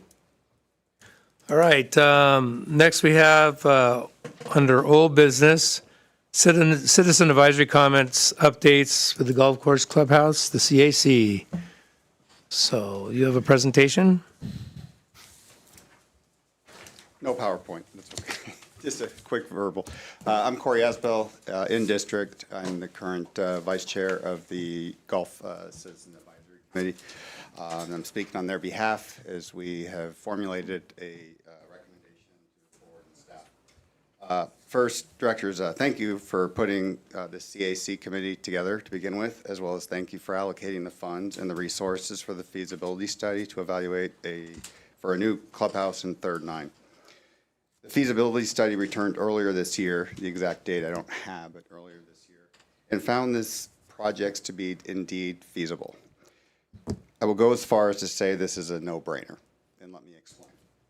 From the feasibility study, current facilities are substandard and aging, which means that CPRD will need to invest funds to update these facilities if they are not replaced. Including all rounds, annual memberships, student rounds, comp fees, we're only generating about $22 a round. Excluding the Third Nine, the new clubhouse should be profitable within 3 years at over $200,000 a year. And then that's before a golf fee increase. If we increase that fee, it'll be an additional $360,000 a year or $569,000 a year in year 3. That's assuming the project was completed today. In year 2 to 3, it would be $569,000. This can help fund CPRD's non-revenue generating entities. The feasibility study recommends bringing in, and I quote, an outside operator or professional management to run food and beverage, green fees, booking, and facilities. The CAC acknowledges that the CPRD does not have additional capacity or funds at this time. As a result, it is the recommendation of the CAC to CPRD Board of Directors and staff that we submit to the appropriate avenues a request for proposal to hire a project/general manager, be it an individual company, contract, or employed, using dedicated golf improvement funds to manage the various sections of this project. Duties to include but not limited to include look into funding, be it private donations and/or revenue bonds, but not additional tax dollars. Explore a PR campaign, explore next architectural drawings and plans, explore food and beverage sourcing, including possible long-term contract, and they can be involved in the design of the kitchen layout if they're going to have the long-term contract. They can align golf operations, food and beverage, and maintenance, work side by side with CPRD staff, such as Colin, our liaison, identify any additional questions that we haven't considered. The bottom line is we want someone to take this project from today with the feasibility study to be fully completed in 4 to 5 years with the Third Nine. That person would come up with all the steps that need to happen to get us from where we are today and where we want to be in 4 to 5 years. Let me reiterate that this is a community project. Our goal is to add a restaurant for golfers and non-golfers, which includes nearby residents and those trail users of what I believe and have been informed of the most busiest trail within CPRD. Or in the district, and later, when financially appropriate, to add the Third Nine. Again, the bottom line: this is feasible, but our CAC does not have the expertise to move this project along. We have a proposal that is initially minimally taxing on CPRD staff using current allocated funds from the Golf Improvement Fund, and no additional cost to the taxpayers. Respectfully, from the CAC committee. Yeah, I asked our superintendent to talk about this a little bit, so we're more informed from his angle as a board. So go ahead. So thank you, Corey, and thank you to all the CAC members. So one of the things I would say, on its face, it seems early and somewhat presumptive to add an additional staffer to this, because I think there's still some things that are unknown. One of the things, and I don't think the CAC fully knew this, so this is some of that, is we are planning on having David Ulbricht, who's been our financial advisor to the district that works for SDAO through their advisory services, come and present to the board in September. We weren't able to get him before that time, and since we're dark in August, it's kicked it out. So my recommendation would be to take these materials and this recommendation from the CAC to make it part of an agenda item, that we do a bigger one that includes that presentation, that can include these materials from the CAC, and have a broader, more robust discussion. But initial conversations with him indicate that the debt service for a revenue bond for the facility of the size we're talking about is approximately $750,000 a year. So right now, if you look at the report and the year over year, and one of the things that I find a little bit concerning, I would have liked to, and unfortunately haven't been able to attend some of the golf CAC meetings, is to have heard more discussion in these recommendations to the board about the actual outcomes that we see from that study. So we bothered to do it, but most of this I don't actually see discussing the study itself. What does it tell us? What are the findings? One of the things that I thought I recalled from that study was saying that the additional third nine would erode revenues. And I could be thinking of a draft version that didn't actually get published, so maybe it's not exactly phrased that way. But that to me does not say that an additional third nine is a slam dunk. That said, it potentially compromises the year-over-year cost recovery. And when we look at some of the figures that I think are on page 8 and 9 of that, and we look at the profit loss on there, we're already at a place where we are in the red more than we're in the black as golf just as a center. Now, many of our activities and programs are not at a full cost recovery. And we can do that because we're a park district. But when we talk about taking on more debt service, that is yet for more to overcome. And so to me, it seems like an early stage that we would need to look at would be business operations improvement. And maybe that is some of the thought behind this additional individual. But I think that rather than hiring on a full-time staff member that sounds a lot like someone who is helping us with those business operations and is a capital project steward of some sort, that I would rather see us really look at an improvement process, and perhaps considering getting some outside assistance, targeting our business operations first, getting our operations in order before we double down on further debt service. And it's not like right now has such a great time for credit ratings and interest rates that now is we have to jump on it.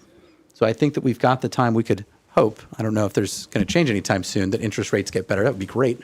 But I think that having this recommendation from the CAC, and if the CAC has the interest, kind of mulling some of these over, talking amongst themselves as we prepare for that, so that they too can know that that's coming and be there, would be my recommendation. I think that it's good that they're there, they're thinking about things, but to me, we haven't done a study like this in the history of the golf course, so that we get to see what has been our year-over-year profit or loss. What are we typically expecting from our revenues, but then what are we have to investing in things like capital projects each year? So it's not just your operations. Sometimes it's what do you have to do to reinvest in your own facility, and that can really kill that profit loss too when you're trying to get to a fuller cost recovery. So,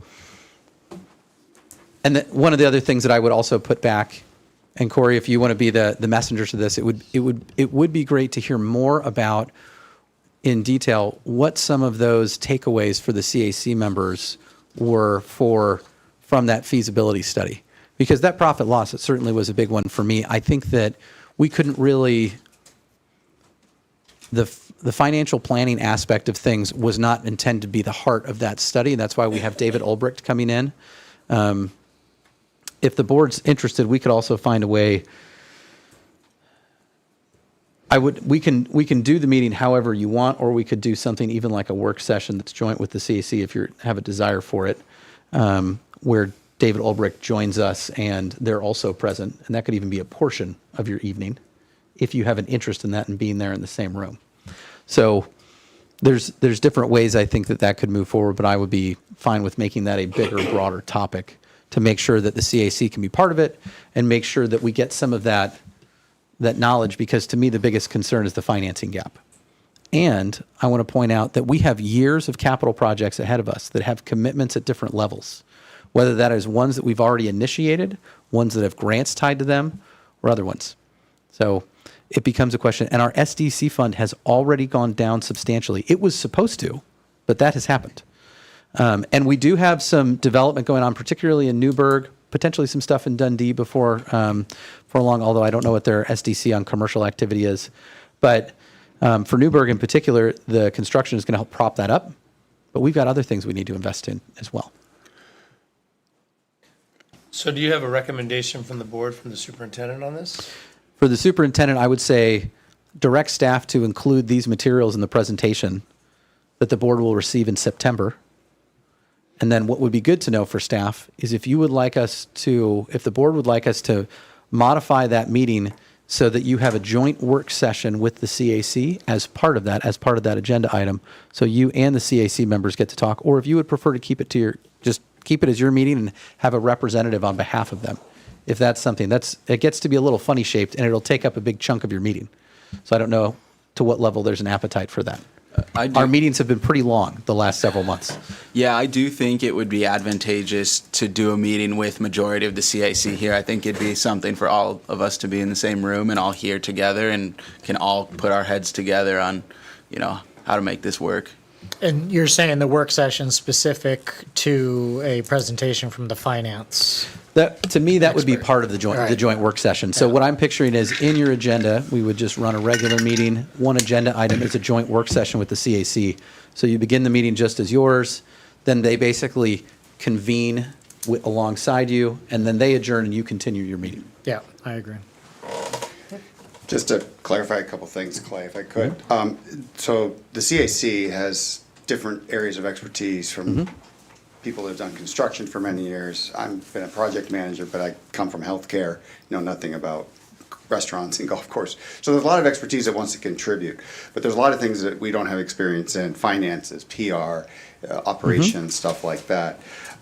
Regarding the fund, so we appreciate that you have project managers on staff currently. And we're not looking to add to their workload. What we're asking for is to bring someone on, be it part-time, full-time, whatever.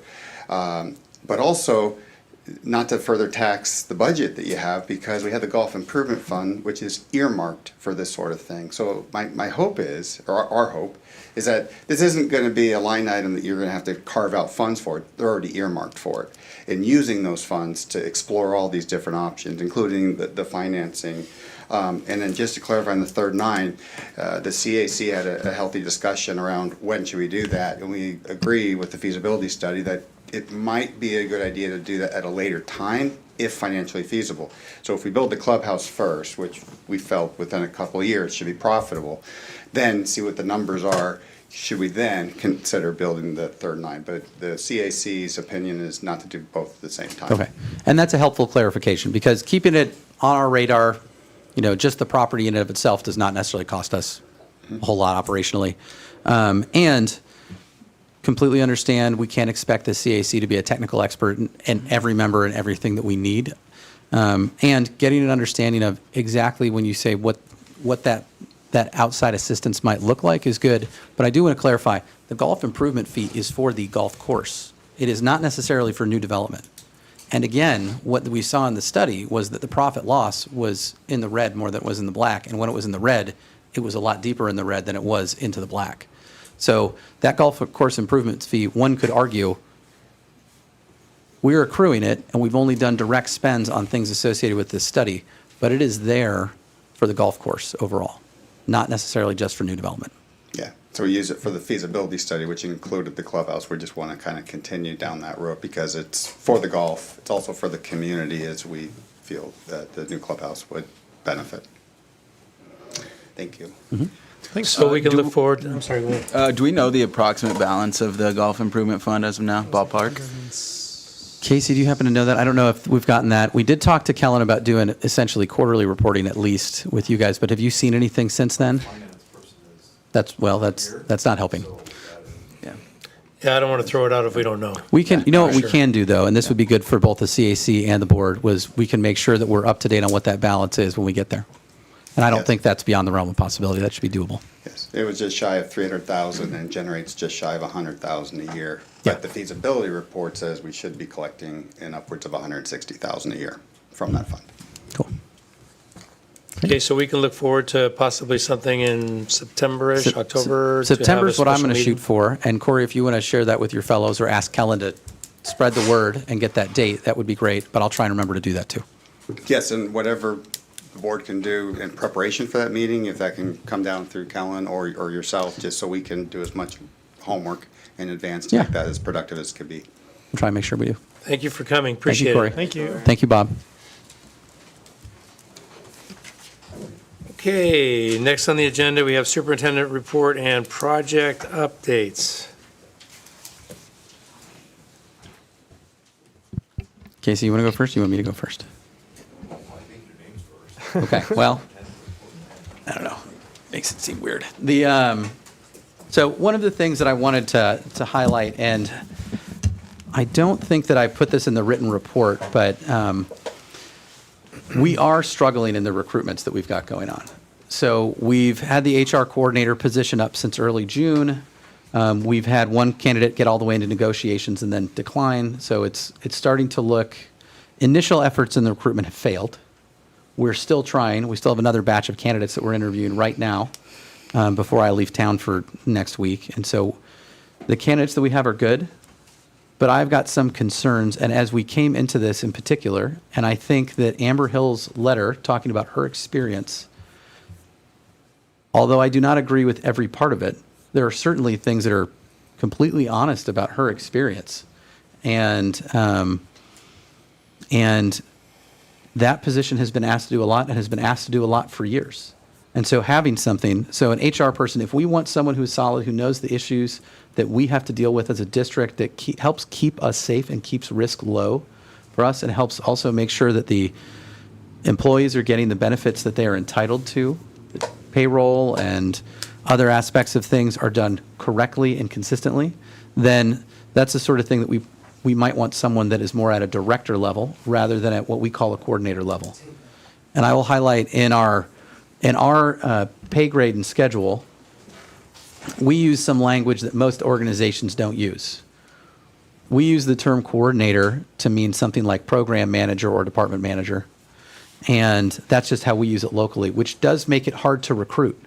Because if you use coordinator, and most people in the HR sector, whether they're private or public sector, in HR, that is an entry-level position. So we might be losing candidates who just aren't looking very closely. We're really looking for someone who is pretty experienced, like an HR manager or HR director. And so one of the things that I wanted to share with the board about the challenges with this recruitment, we've also had a failed recruitment with our part-time fiscal specialist, by the way. We were trying not to have to take on an entire FTE by splitting that out. We were trying to create a half-time position to baby step our way into getting a separation of duties and still be able to make ends meet. But that one also has been declined so far by a candidate who was fantastic and looked like they were a great fit. So one of the challenges for staff is we just adopted a budget. So although staff is authorized to hire people at the level that we think is necessary to do the job, if I go ahead and do something where I bring in that HR coordinator at a director level, that's going to be a different classification and different grade, then I might find myself coming back for contingency and having to explain myself to your board. And then similarly, if we decide that we do in fact have plenty of work to go around and we need someone with more of a finance specialist, finance coordinator, or even a finance director level to do our books and to do our monthly reporting and those sorts of things, then that would also blow out the budget. And that specifically would be for the personnel section of admin. So I'm sharing this now because I don't know that that's where I'm going, but I wouldn't mind some feedback from your board about how that strikes you, knowing that we've had some failed recruitment efforts so far. So I have something to say to that. The history of the district is, we had a lot of dedicated people and it was very tight. The past administration, that's how they work. But we have so many more employees now and so much more going on. And this board is responsible, fiscally responsible for this budget. So if we have problems with it, we are responsible, each one of us individually.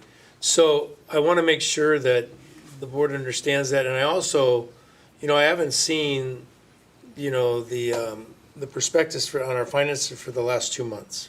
Mm-hmm. And, we have the end of the year finances and so on and so forth. So it's concerning to me. And I just want to talk to the board about, we need to hire in this position a qualified individual in finance, because we have so much going on, not only just with our general operation with personnel, but all of our grants and all of our bonding and all of those things that are happening right now. I think we need to take a different look than has been taken in the past. And so, because I think that's a super important position, not to say HR isn't, but I think that we may need a change, and if we have to look at contingency, then you would need to come back to the board and talk to us about that. But that's my take on it. I don't know how other folks feel. Yeah, my take is that I think, you know, unless something drastically changes in this process, we kind of know where this is headed. So if you have to come to us for contingency, these are important things, especially finance, HR too. But I mean, honestly, who likes HR, right? Just kidding. But I think it is important to have these positions and have them split up. And so there's it's just a modernization process for our district. We're probably a little bit behind on this because of the way things have gone, but I'm glad we're doing this. But this board is going to have to realize it's going to cost us some money to do the right thing. So. And I just want to make it clear that I think HR is very important. And yeah, I mean, but truly, I mean, that person is very important. New policies, employee benefits, all trickles through that person. So don't skimp on that hiring either. Agreed. Yeah, I want to talk about something else that touching back on something we were talking about. We have it's beginning to look like we're going to have a shortfall of income coming in, revenue coming in. And I think that this board's going to have to start looking at different ways in which we can generate revenue that doesn't penalize our tax base. But I think that we're going to have to start looking at projects that we have in the works. I think we might have to reprioritize some of those. How much are we spending on these things? What are the benefits? And what can we do to generate revenue? So I think that we should have a work session to look at all of our projects. I don't know how this board feels about that, but I think that would be wise to do. We haven't done it in a couple of years. And we did have, by the way, myself and Director Fields did have a conversation on this topic, and I let him know that my opinion was that if the board did want to do something like a work session, and so I don't mind that went away from the recruitment, but that's okay because it's still Right. about the money. Yeah, and it was about the last conversation we were having about, Yeah. even about the golf course and That's how we right. don't have money. And, I tell you, I was listening to the presentation that you were given, and I think the one thing that we got to keep in mind, when we start talking about how much are we going to be bringing in from the golf course or the new clubhouse, that's going to be for people who aren't even in the mix today, okay? That's going to be the guy who's got the daughter that's getting married. It's going to be the guy that's got a business in which he wants to rent out our ballroom or whatever we've got, our space. So, I think that it's a good idea, and I think it is a no-brainer. I would be happy to do that. Is there, do the other board members, and Jason, if you wanted to talk more about what we talked about in terms of general, kind of looking holistically at the district on revenue producing opportunities. I don't know if there's more you want to share, but do other members of the board have an interest in talking about this from the fiscal health of the district sometime in the next couple of months? I think Jason got a good idea that we do need to meet and go through and look at our projects. And, they may be all great the way they are, but they also may need to be reorganized and we need to look at it. So I think that, after the summer break, I think that's something that we could look at and do. I think it's a healthy thing. Would the board want this to tie in with your strategic planning priorities or leave it a little bit separate? Because I know some of the ideas from revenue generation, if you wanted to keep it a little freed up, you don't have to tie it to that, the existing list, but you might want it to tie into it later. And so my hope was to bring back at least an update on where we're at on progress on some of those strategic planning priorities. But some of them are pretty big, so folks are familiar with them. Some of the others we haven't been able to initiate the way we hoped. I'd have to think about that part, but I do know we want to come back. Okay. So generally, I'm hearing that we would like to come back sometime, hopefully sooner rather than later, but certainly within the next 3 months or so, for a work session to talk about revenue opportunities. Is the rest of the board good with that? Yeah, and it would be great if the board members here just think open-mindedly about what could we do that doesn't hurt the person that wants to use the park. And I want to make sure that everybody knows that I'm not suggesting it's every park you go to, we're going to have to pay for. But we've got to come up with ways to make sure that we can maintain these parks and continue to grow our parks. So we've got to look for opportunities where it makes sense. So is everybody on board with that? Sounds good. Yeah, let's do it. Okay. Okay. And then, kind of going back to the superintendent report, so I'll give you less doom and gloom on the recruitment front. But I wanted to mention the Ewan Young Bridge project and some comments that I had shared that are in the written version of this and that I read to the Yamhill County Commissioners. And so the Yamhill County Commissioners, at our request, had brought up the zoning ordinance text amendments. And so they were looking at them. But in reviewing those, I had some real concerns about what those could do to us, partially because, in my mind, those text amendments introduced a lot of ambiguity. And to some extent, this was going back to my land use background and less to the parks background. But there were some things, specifically some of the definitions that they were using, really drilled in on what a transportation facility was and was not. And that definition of a transportation facility is a large part of why our request for a bridge, when we went through land use and site design with the county, was denied. And while it clarified it for the transportation facility term, it did not clarify it for things that are shaped like trails.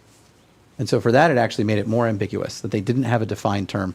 And I was worried that we would just find ourselves yet again left in the cold, perhaps by accident, but asked that they basically just delay their decision and come back when it's more baked.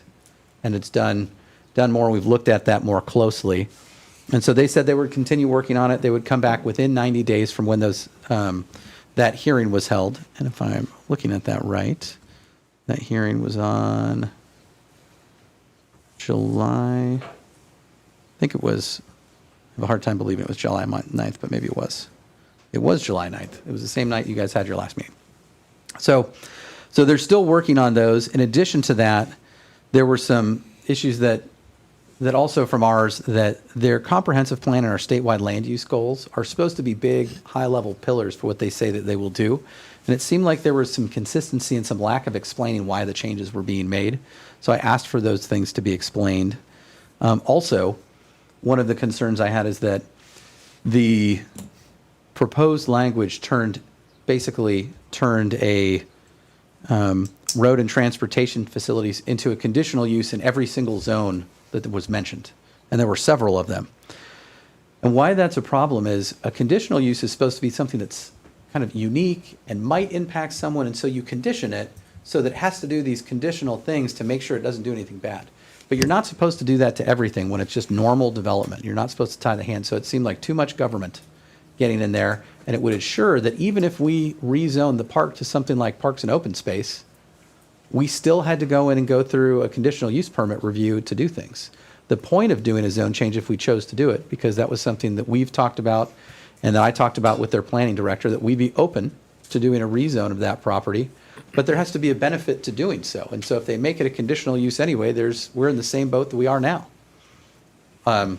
assuming they fix the definition problem. So, because the property on the county side of Ewing Young is already zoned, I believe it's AF10. And so the whole purpose was that if we chose to rezone, it's a permitted use, all of a sudden the path is much more clear for us being able to do what we want with our park, because it's just continuing to be a park. So that's some of the discussion that's in there in the superintendent report. Does anyone have any questions about that particular one and what the comments were that were submitted to the commissioners? And I would say that staff has been, I think, working in good faith. So giving them an extra 90, the commissioners giving them 90 days to continue working on these things, I had no problem with that. I want to make sure they have the space to get it right. And we have a ton of capital projects in the pipeline right now. And the one thing that I will say is my observation from being there in those meetings, everybody wants us to move forward. They just want to get it right. Yep, I would agree. And I think one of the explanations for the delay is change in staff for the county, especially their attorney.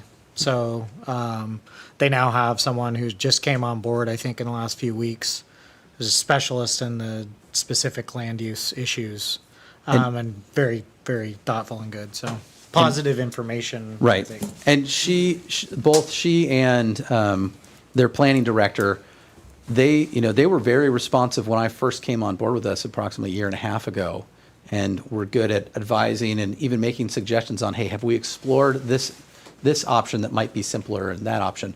So they've been helpful. So it's nice to see her back. I think that will be a good person for them to have on their team. I think the last thing that I wanted to share here is on that 90-day shot clock that we were given for reintroducing bikes at Bob and Crystal Riley Park. I put a short description of what we're planning to do. So right now we're kind of looking at existing conditions and the major problems and trying to work towards what does a trail reconfiguration and reintroduction of bikes look like? How do we do that in a safe manner? How do we make sure we keep conflict youth low and that people know what's expected of them and where they're supposed to be and how they're supposed to behave? Also looking at what the staffing means for that and those sorts of things. That's going to be continuing as we go through this process into September. There's going to be planning and redesign, and that's the actual draft trail recommendations and draft master plan. We do intend publishing those documents and having a public review period. And we've got both Kat and Kayla are going to help us out with some of the graphic design, designing some of the outreach activities, and making sure those are available. We plan on doing some public information meetings, but we don't know exactly when those will be. And then moving into, alongside that, there will be some policy and rule updates. And I think that some of these things are things that everybody wants anyway, things that give us some more clarification on how do e-bikes work and are they allowed? And if so, which ones? So, the ones that are a pedal assist, where it's just someone that needs a pedal to go uphill a little easier, not really worried about them. Because if they're staying below 20 miles an hour on the downhill and everybody's below 10 miles an hour uphill anyway, no big deal. But if it's a throttle assist and it looks a lot more like a moped, that's a problem. And I think that we've seen agencies like OPRD and Metro and big agencies like THPRD and others struggle with that. And so there's some good policies where they've already taken a bite at that. And so we can do those policies here and then roll them out to our other parks like Ewing Young in those areas too. Matt brought up a good point here a little earlier. There is a petition that's, there's this thing going out where, the community is going to be voting on this. And if the community says, hey, we don't want this, and we're going to change, we're going to approve this new ordinance, then we're going to have spent all this time and this money moving forward on this. I think that, I personally believe that we should hold off before we go too far into this. I mean, we are too close to November. And we're in a time, and here's the thing, is if in November, let's say that the vote takes place early part of November, and the public says, no, we like it the way that this current board has decided to move, then fine. Then we just start trudging forward and start working on implementing everything during the winter months. I don't think that we're losing anything. And if not, then at least we won't have wasted a bunch of money. Staff does not want to waste time or money. We know what the board direction most recently was. If your board wants to open it up and talk about it some more and change direction to staff, that's okay. Well, I'm definitely open to hearing from this entire board. I do think, a lot of the things on the task description you have here, looking into policy, what are other park districts doing, isn't a waste of time, because if the public does decide that they don't want bikes there, as a board member, I still have the goal of finding a place for bikes in this community if it's not that park. So I don't see it as a complete waste of time by any means. I just want to be clear. I'm specifically talking about, start talking about signage or any of that kind of stuff. I don't think that we should be making any changes until we absolutely know which direction we're going to be going. That, respectfully, if the board wants us to not do it, I need that to come from the board, the entire board. Right, I mean, we made a motion and it was a majority motion. I don't want to change that now because it could, I mean, if this doesn't happen at the time they say it's going to happen, and then it goes later, well, I want to move forward. So that's kind of my stance. And then we don't really want to do a motion tonight. It's not on our agenda. So we are where we are, and I appreciate the report. Brandon, you have anything to say? It's not on the agenda, so if we need to agendize it, then It has I think nothing it would- about, this has nothing to do with about being on the agenda. This has to do with what the conversation that we're having right here. Sure. And so, Jason, you're just suggesting that you would like staff to wait. It was, the direction we got from the board in the prior motion told us 90 days. And so I hear what you're asking. Yeah, And I appreciate yeah. it. And I do. Staff really does, because it is a stretch. It is a lot of work. Whether it's the motion that was made or changes to it right now on what the direction to staff is and on when that is. Let me ask you a question here. If we were to move, if we just said, look, the board has voted, we're moving forward within 90 days from the date that this was voted on, how much time do we have before it gets closed anyway for weather? Less than 30 days? I don't know when the rain's going to fall. I Right. can't really well, answer it's that. Oregon, so it's Yeah. good chance it's going to be sooner than later. So anyways, I think that we shouldn't waste staff time. I think that we shouldn't waste the community's money. I think that we should hold off. We're not going to lose anything. Nobody's going to lose their opportunity to use the park. I truly believe that we're better off to just simply hold off. Like I say, nobody loses anything. And look, if the public votes to say, we like the way that it is, we move forward. And everything ends. So, Yeah, I think we're putting staff in a pretty impossible situation. And we're also doing exactly what staff said they don't want us to do, which is to put them in a situation where it's gonna likely waffle back and forth. So, I know that's what we voted on. I just don't think the consideration for the time frame for the fall closure and the potential introduction of the ordinance on the ballot were fully considered at that time. So that's why I agree with what Director Fields is saying. I think we should consider that. And some of this stuff, policy and rule updates, definitions of e-bikes, what we do on other trails, how we sign other trails for bikes, other trail systems where they're currently not being used. That's all good stuff. And I think that those are things that we should be doing anyway. So I think that's good background preparation. I don't think that's a waste of time. But I think the concept of by September 20th, get a bike on this trail and then potential closure within 2 weeks and then a potential vote from the district on the ballot in just weeks after that in November. To me, that just doesn't, it seems like planned chaos. And so that's all. Any more comments? I mean, I guess the question is isn't what we're doing right now waffling? no. Like, No, we're. but we we're- voted something forward, and you guys are asking us to tell staff to stop doing what they're doing. That feels like waffling to me. It's really not. It's really looking at what makes them, nobody's saying that we're not going to move forward, okay? It just means that we got to look at how much time do we have between now and when the weather hits? And does it make sense to open it up for 2 weeks and spend all of this time and effort to do that, only to find out within a month or so, we're not going to go that route. So I don't think that we lose anything by not doing anything. Over the last 30 days, Clay, how do you put this timeline in here? How do you feel that you guys have accomplished this? Do you feel you're on time? Do you feel like staff is spending a very significant portion of time on this? How does... We're starting to spend time on it, and we've engaged multiple staff to make sure we're hitting it from multiple angles. People have their different jobs. So is it hard? Yeah, people already have jobs. They already have plenty of work to do. But this is what the board asked for, so we're prioritizing it. That's how prioritization works. Clay, the one thing that you said also was safety. Safety would take priority. That is correct. If we cannot do this safely, then we will hold off. We will take longer than 90 days if that's what it takes. Well, I say let's do it safely. Let's do it safely with the public's money. Let's do it safely with the staff's time. We're only talking about a couple of weeks. If it's only a couple of weeks, we'll take the couple of weeks that we need. We're going to be prioritizing safety over the target date, just like we do at all of our activities and programs.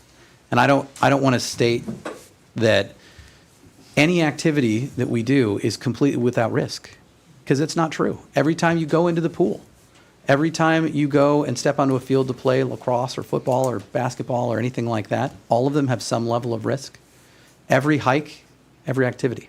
Right. What I'm suggesting though is we haven't got a plan devised yet. Correct. That's precisely what we're doing right now. And again, I'm happy to go over this, but this to me doesn't feel like it's a conversation for staff. This is a conversation for the five of you. Right, and I think that we have made a motion, the motion passed, we're gonna move ahead. If there's a safety issue and/or if the staff has a problem meeting the deadline, then they will tell us. But at this point, I think we need to move ahead as we made the motion to do. So on that, how would they tell us? Because we're dark in August. Is our next meeting September 24th? Is that Next correct? meeting is September 24th, which is the day after our target date for opening. Right. So if the board would like a special meeting, we can do that. No, It's I one would of the not- challenges I we would have. not like a special meeting, but I would like You can, us you to can, consider. but you what we're- you can notify the board, and we could talk about it as a board, but I think that I want to stick to the timeline that we have, that we set up. I don't want to change it, because then, and if it can't be done safely, you'll let us know. That's right. And the other thing Let's I would go. say is the board members in particular who have liaison roles that would have a touch on this, and I don't remember exactly what those are. Those board members are more likely to be pulled in so we can get some opinions from board members. So specifically, so we're going to do that within what we're allowed to do as far as serial meetings and all that. So we don't want to bring in too many board members. But we can bring in up to 2 board members to help advise us and work on these things. So you may be asked to come in and participate in some of those things. Additionally, we do intend on doing some community outreach activities associated with what we're planning on and what we're doing. And all of the board members can come to that just like they did for our open house. I think all 5 of you were there. One of you might have been out of town. I don't remember. For the sake of time, I'd like to move forward, and because you've got other things you want to present, and we have folks that are here waiting for executive sessions, so.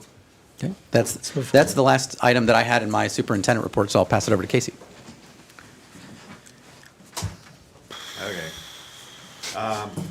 Heard some bad news Monday, and this was after reaching out to our contractor at Jaquith. Those sound panels were ordered on time and promised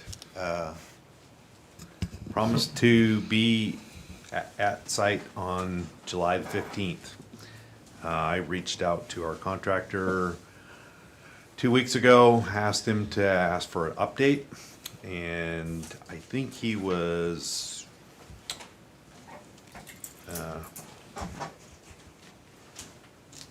they were loaded and shipped on board July 16th and loaded with a bunch of other materials on that freight.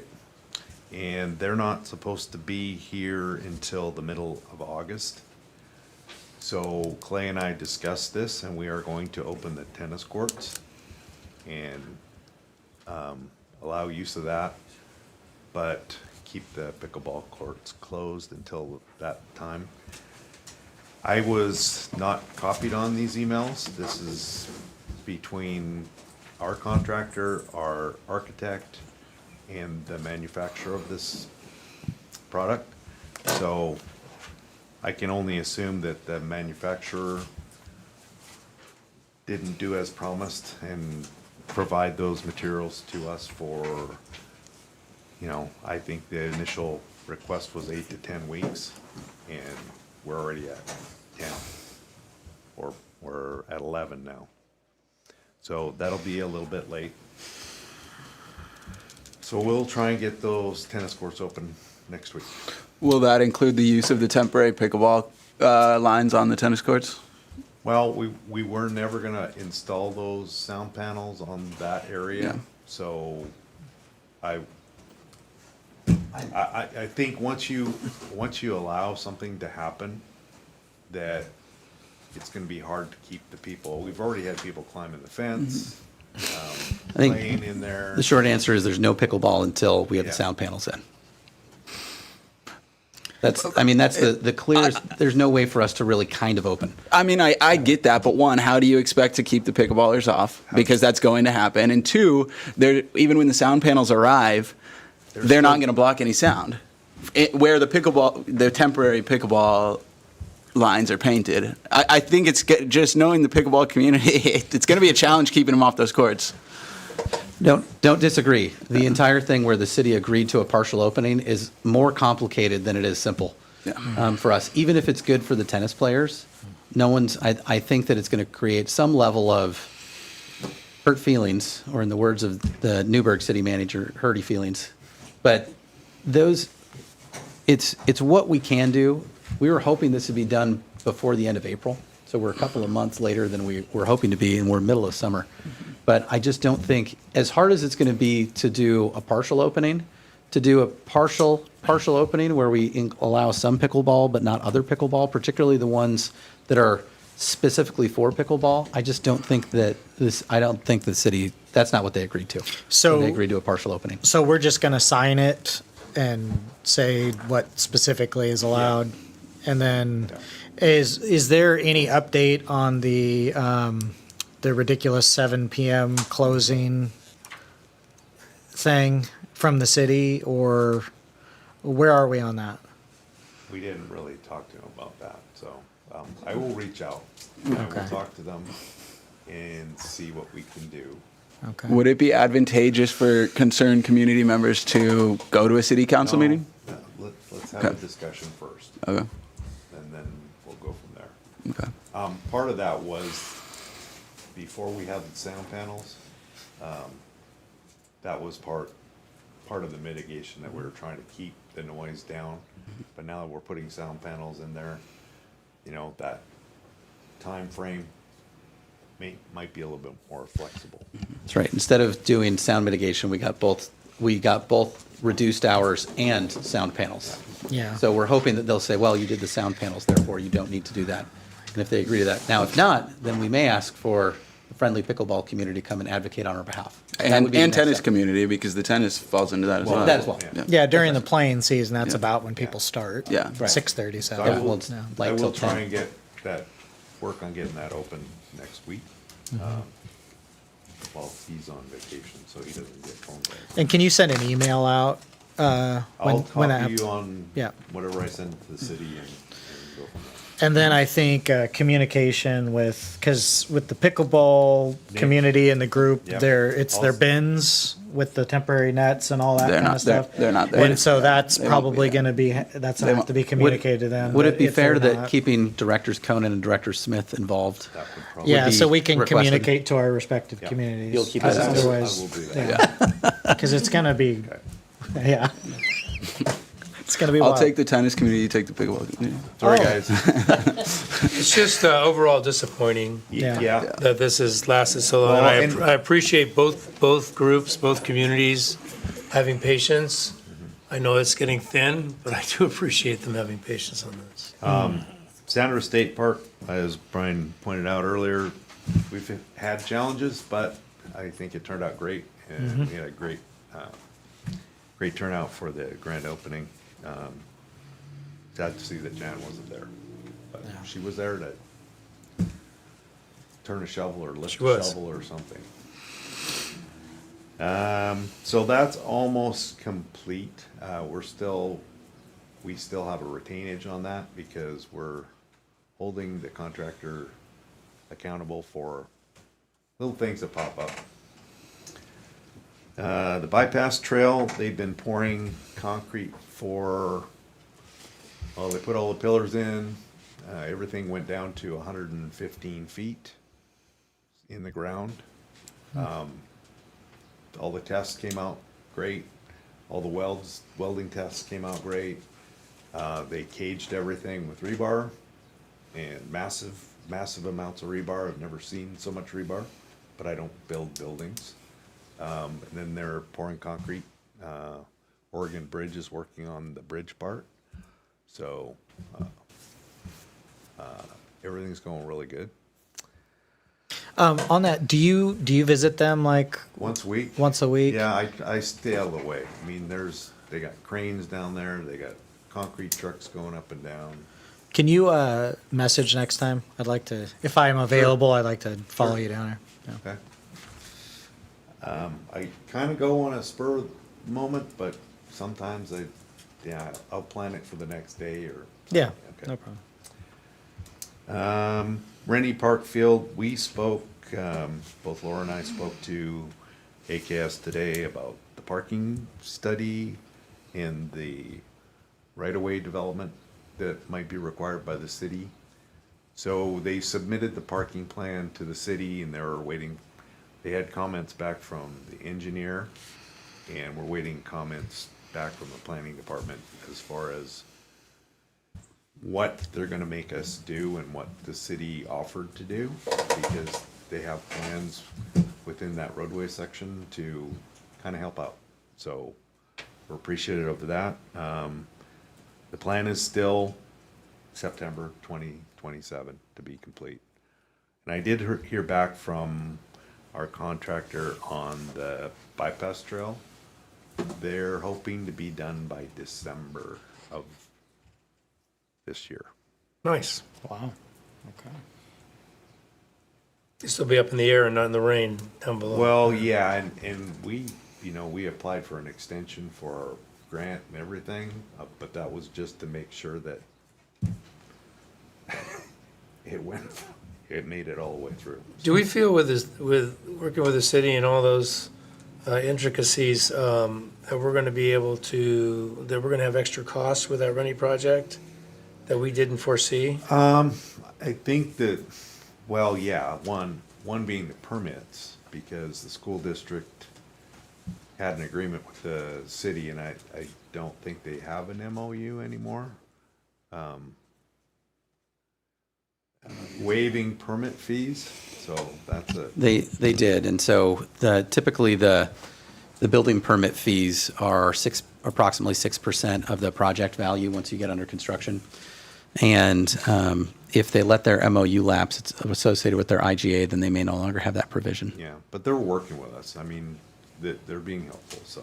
But I might go back to the city if it has lapsed and talk with them about it. Well, that I was. know that I had that situation with the aquatic center where they upped some fees, and I said, yeah, but we met you at this time, and they worked with us to go back to the old fees. So if you could just talk to them, maybe you could work something out. And I think that Clay would have a lot of experience there and knows those folks down there. It's not a bad idea. We do know folks there, and we can talk about it on this project, but the other thing we can potentially do is see about entering into our own master IGA with the city, where permit fees are something that gets discussed.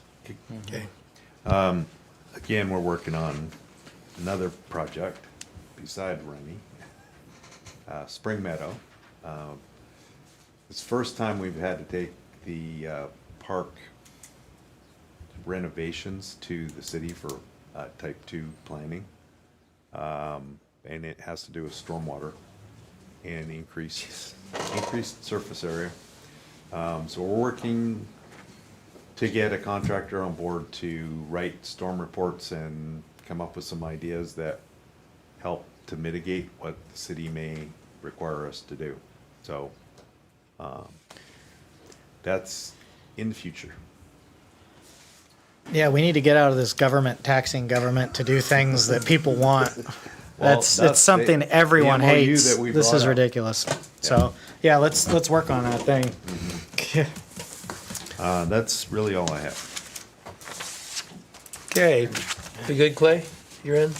All right, anyone have any comments? Next is correspondence. Anybody have any comments on the correspondence? This is on the letters that came in. Yeah. Oh, yeah, I just want to be clear. I have no intention on stepping down as a member of CPRD until I'm up. And I may decide to run again, because this is such a great place to be. With that said, we're going to move on to the next, which is we now have an executive session to consult with counsel concerning the legal rights and duties of a public body with regard to current litigation or litigation likely to be filled pursuant to ORS 192.6602H, and to consider information or records that are legally exempt from public inspection pursuant to ORS 192.6602F. And with that said, I am going to move to take a 10-minute recess so we can get prepared for that. As far as the public's concerned, you folks can stay in here, but the executive session Don't trash the is place. for the board and for the folks that are involved with that. And then when we come back, we will just be adjourning. There'll be no other comments in our session, so thank you.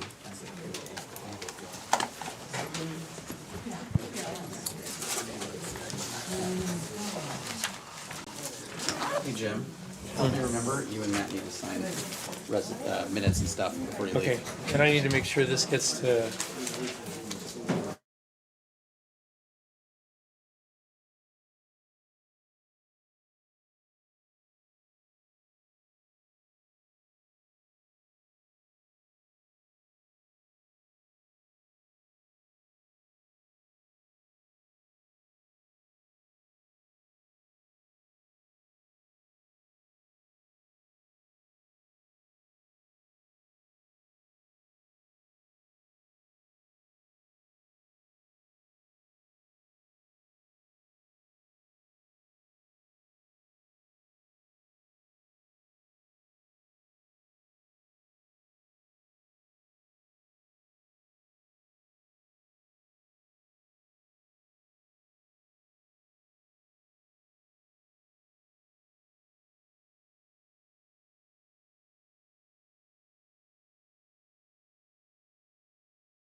Okay, we are back in session. I'd like to make a motion that we adjourn. All those in favor? Aye. Aye. Adjourn.